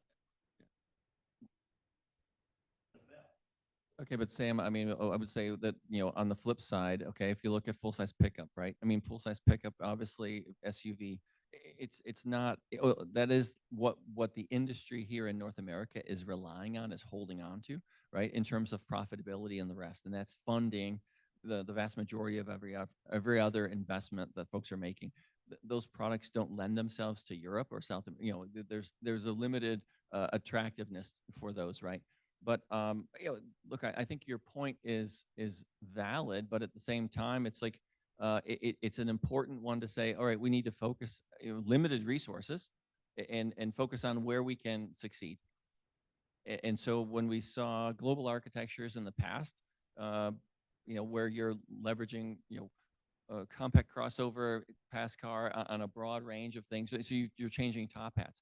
It's crucial to achieve economies of scale. But much like Tesla's been so successful because it has a very narrow portfolio, right? And so the idea that it has just and global scale. So this is crucial, right? So it's a fair question, but I think there are a number of different facets to the question that you posed. All right, next. Thanks. I wear a tie, so I get mic priority, so I appreciate that. To paraphrase Warren Buffett, reality is not what you want it to be, and reality is not what it used to be. Reality is what it is, right? And so, at least I would posit that reality is that Americans en masse do not want low-wage manufacturing jobs. So maybe they want $150,000 a year manufacturing jobs, but they don't want realistic manufacturing jobs. You just talked about, Mike, 100% turnover year over year in manufacturing, in jobs, right? And so that is the reality. So the question is, should we be solving for reality? Shouldn't we have the technology even today, and certainly we're developing it. Should we be engineering the human out of the manufacturing process? More automation, lights out factories, is that the future? Doesn't mean that they don't have jobs. It is a great thought. A few years back, Herbert Diess was the CEO of Volkswagen, and he called a global leadership meeting. Nothing out of the ordinary of that. We get our leaders together all the time and strategize, make sure everybody's going the right direction. So that wasn't unique. What was unique was that Herbert invited Elon Musk to come and be the keynote speaker. That was unique. If you think about it, Volkswagen inviting this guy to come and talk to their top 200 leaders. Elon's speech was relatively short. It was, I'll paraphrase it, but it was this. He says, I'm building a plant in your backyard, Berlin. I will build a car in 10 hours that it takes you 30 hours to build. And that's how I'll beat you. And then he sat down. Mr. Diess looked around and said, does anybody have any questions for this man? But that was essentially the strategy. And they understood, and you can watch this through the evolution of the Tesla. They understand the reason people won't switch to an EV, the number one reason is range anxiety.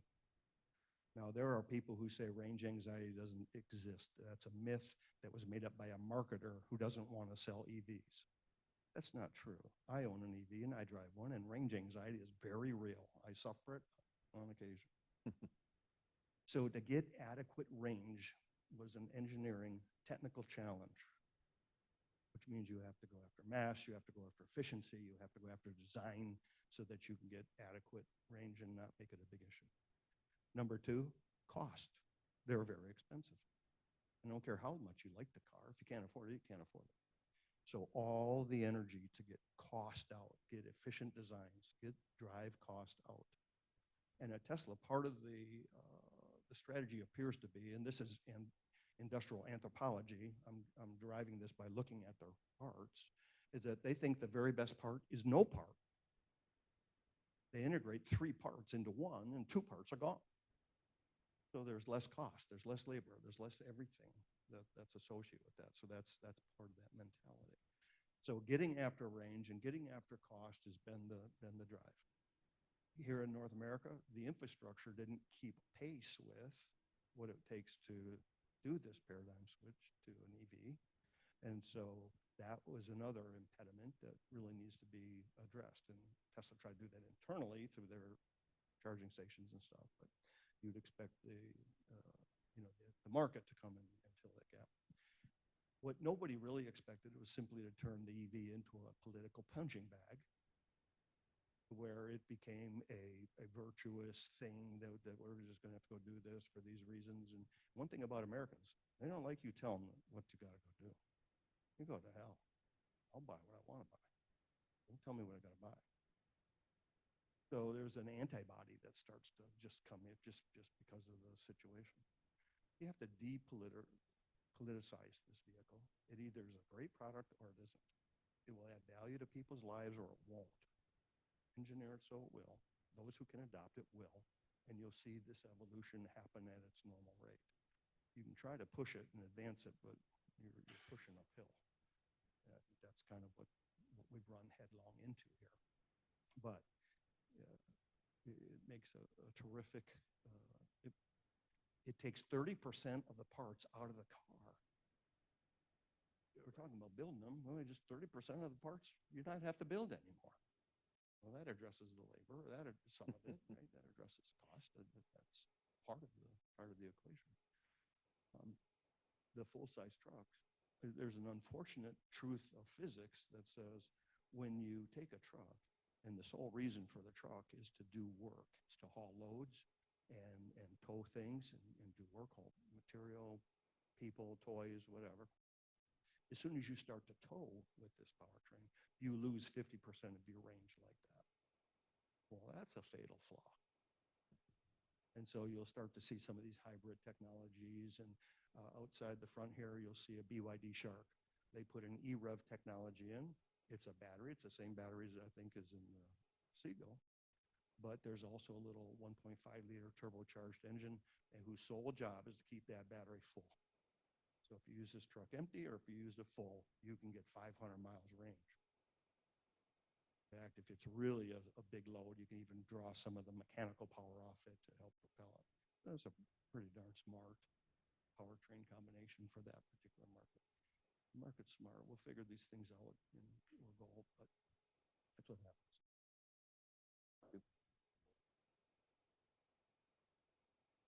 Mic 4. Battery on. I'll put that away. The GMs and Fords talk about these technologies that they're working on.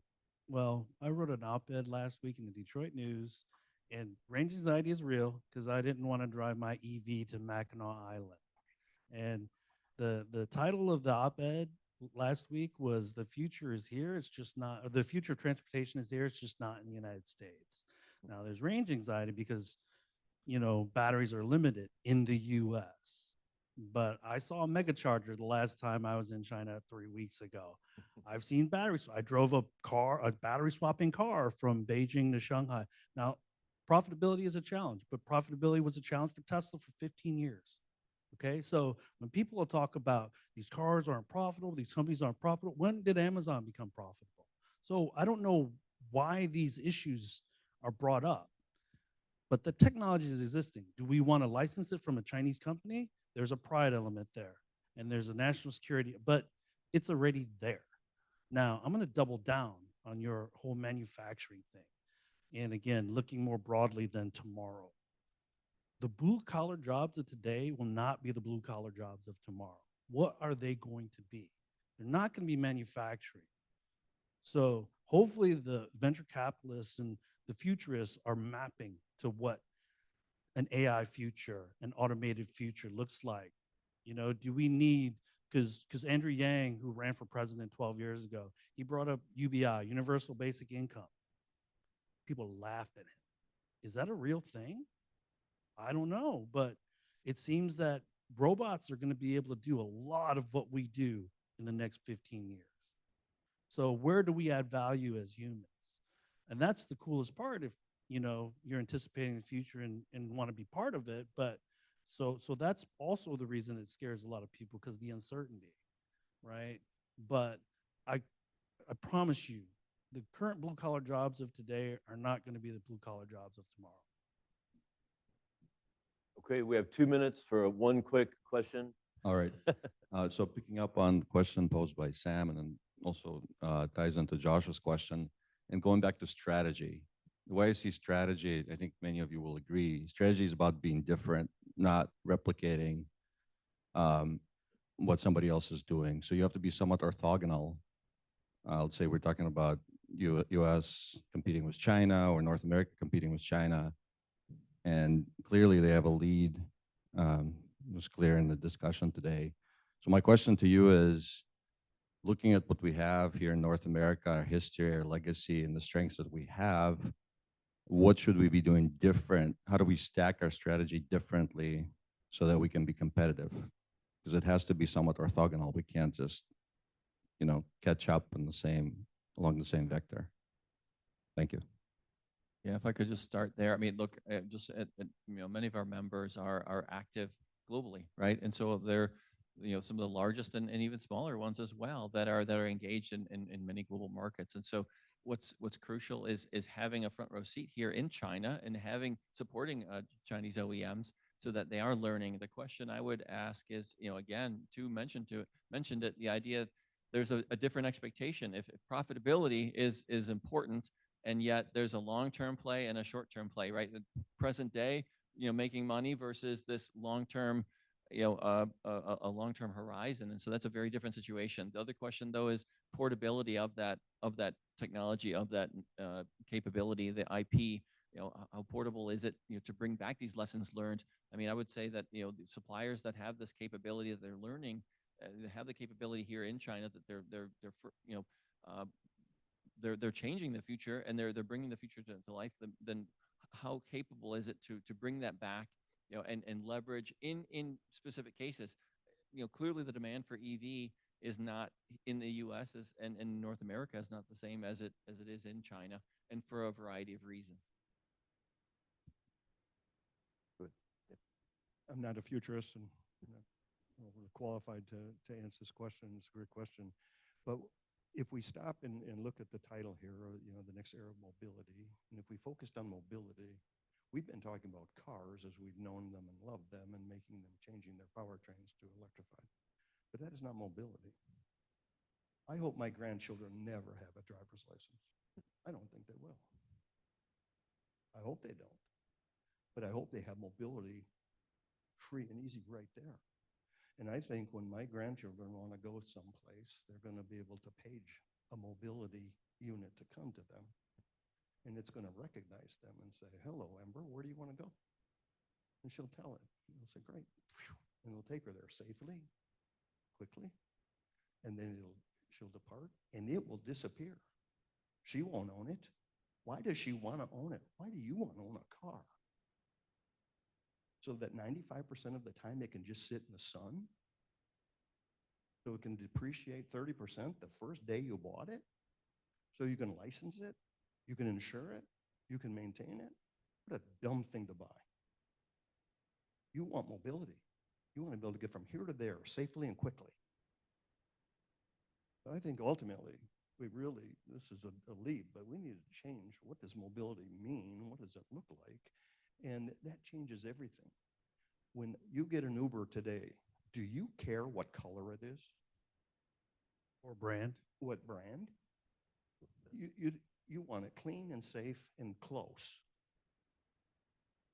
So the things that we value in a car today, oh, it's styling, and oh, it's this, and oh, it's this personalization, all this wonderful stuff, that goes away. So I think we need to make sure we're keeping our eye on what does mobility look like for our grandchildren. And I don't think it looks like what we've been tooling around with here for the last 50 years. So I lived in China for 13 years. I was a practitioner of mobility. I walked, I rode shared bikes, I rode Didi's, which is China's Uber. I took the subway, I took maglevs, I flew. I moved back to the United States about 3 years ago. And now I'm an advocate of mobility because all I do is drive in a car. And I'm an Uber driver on the weekend for my kids.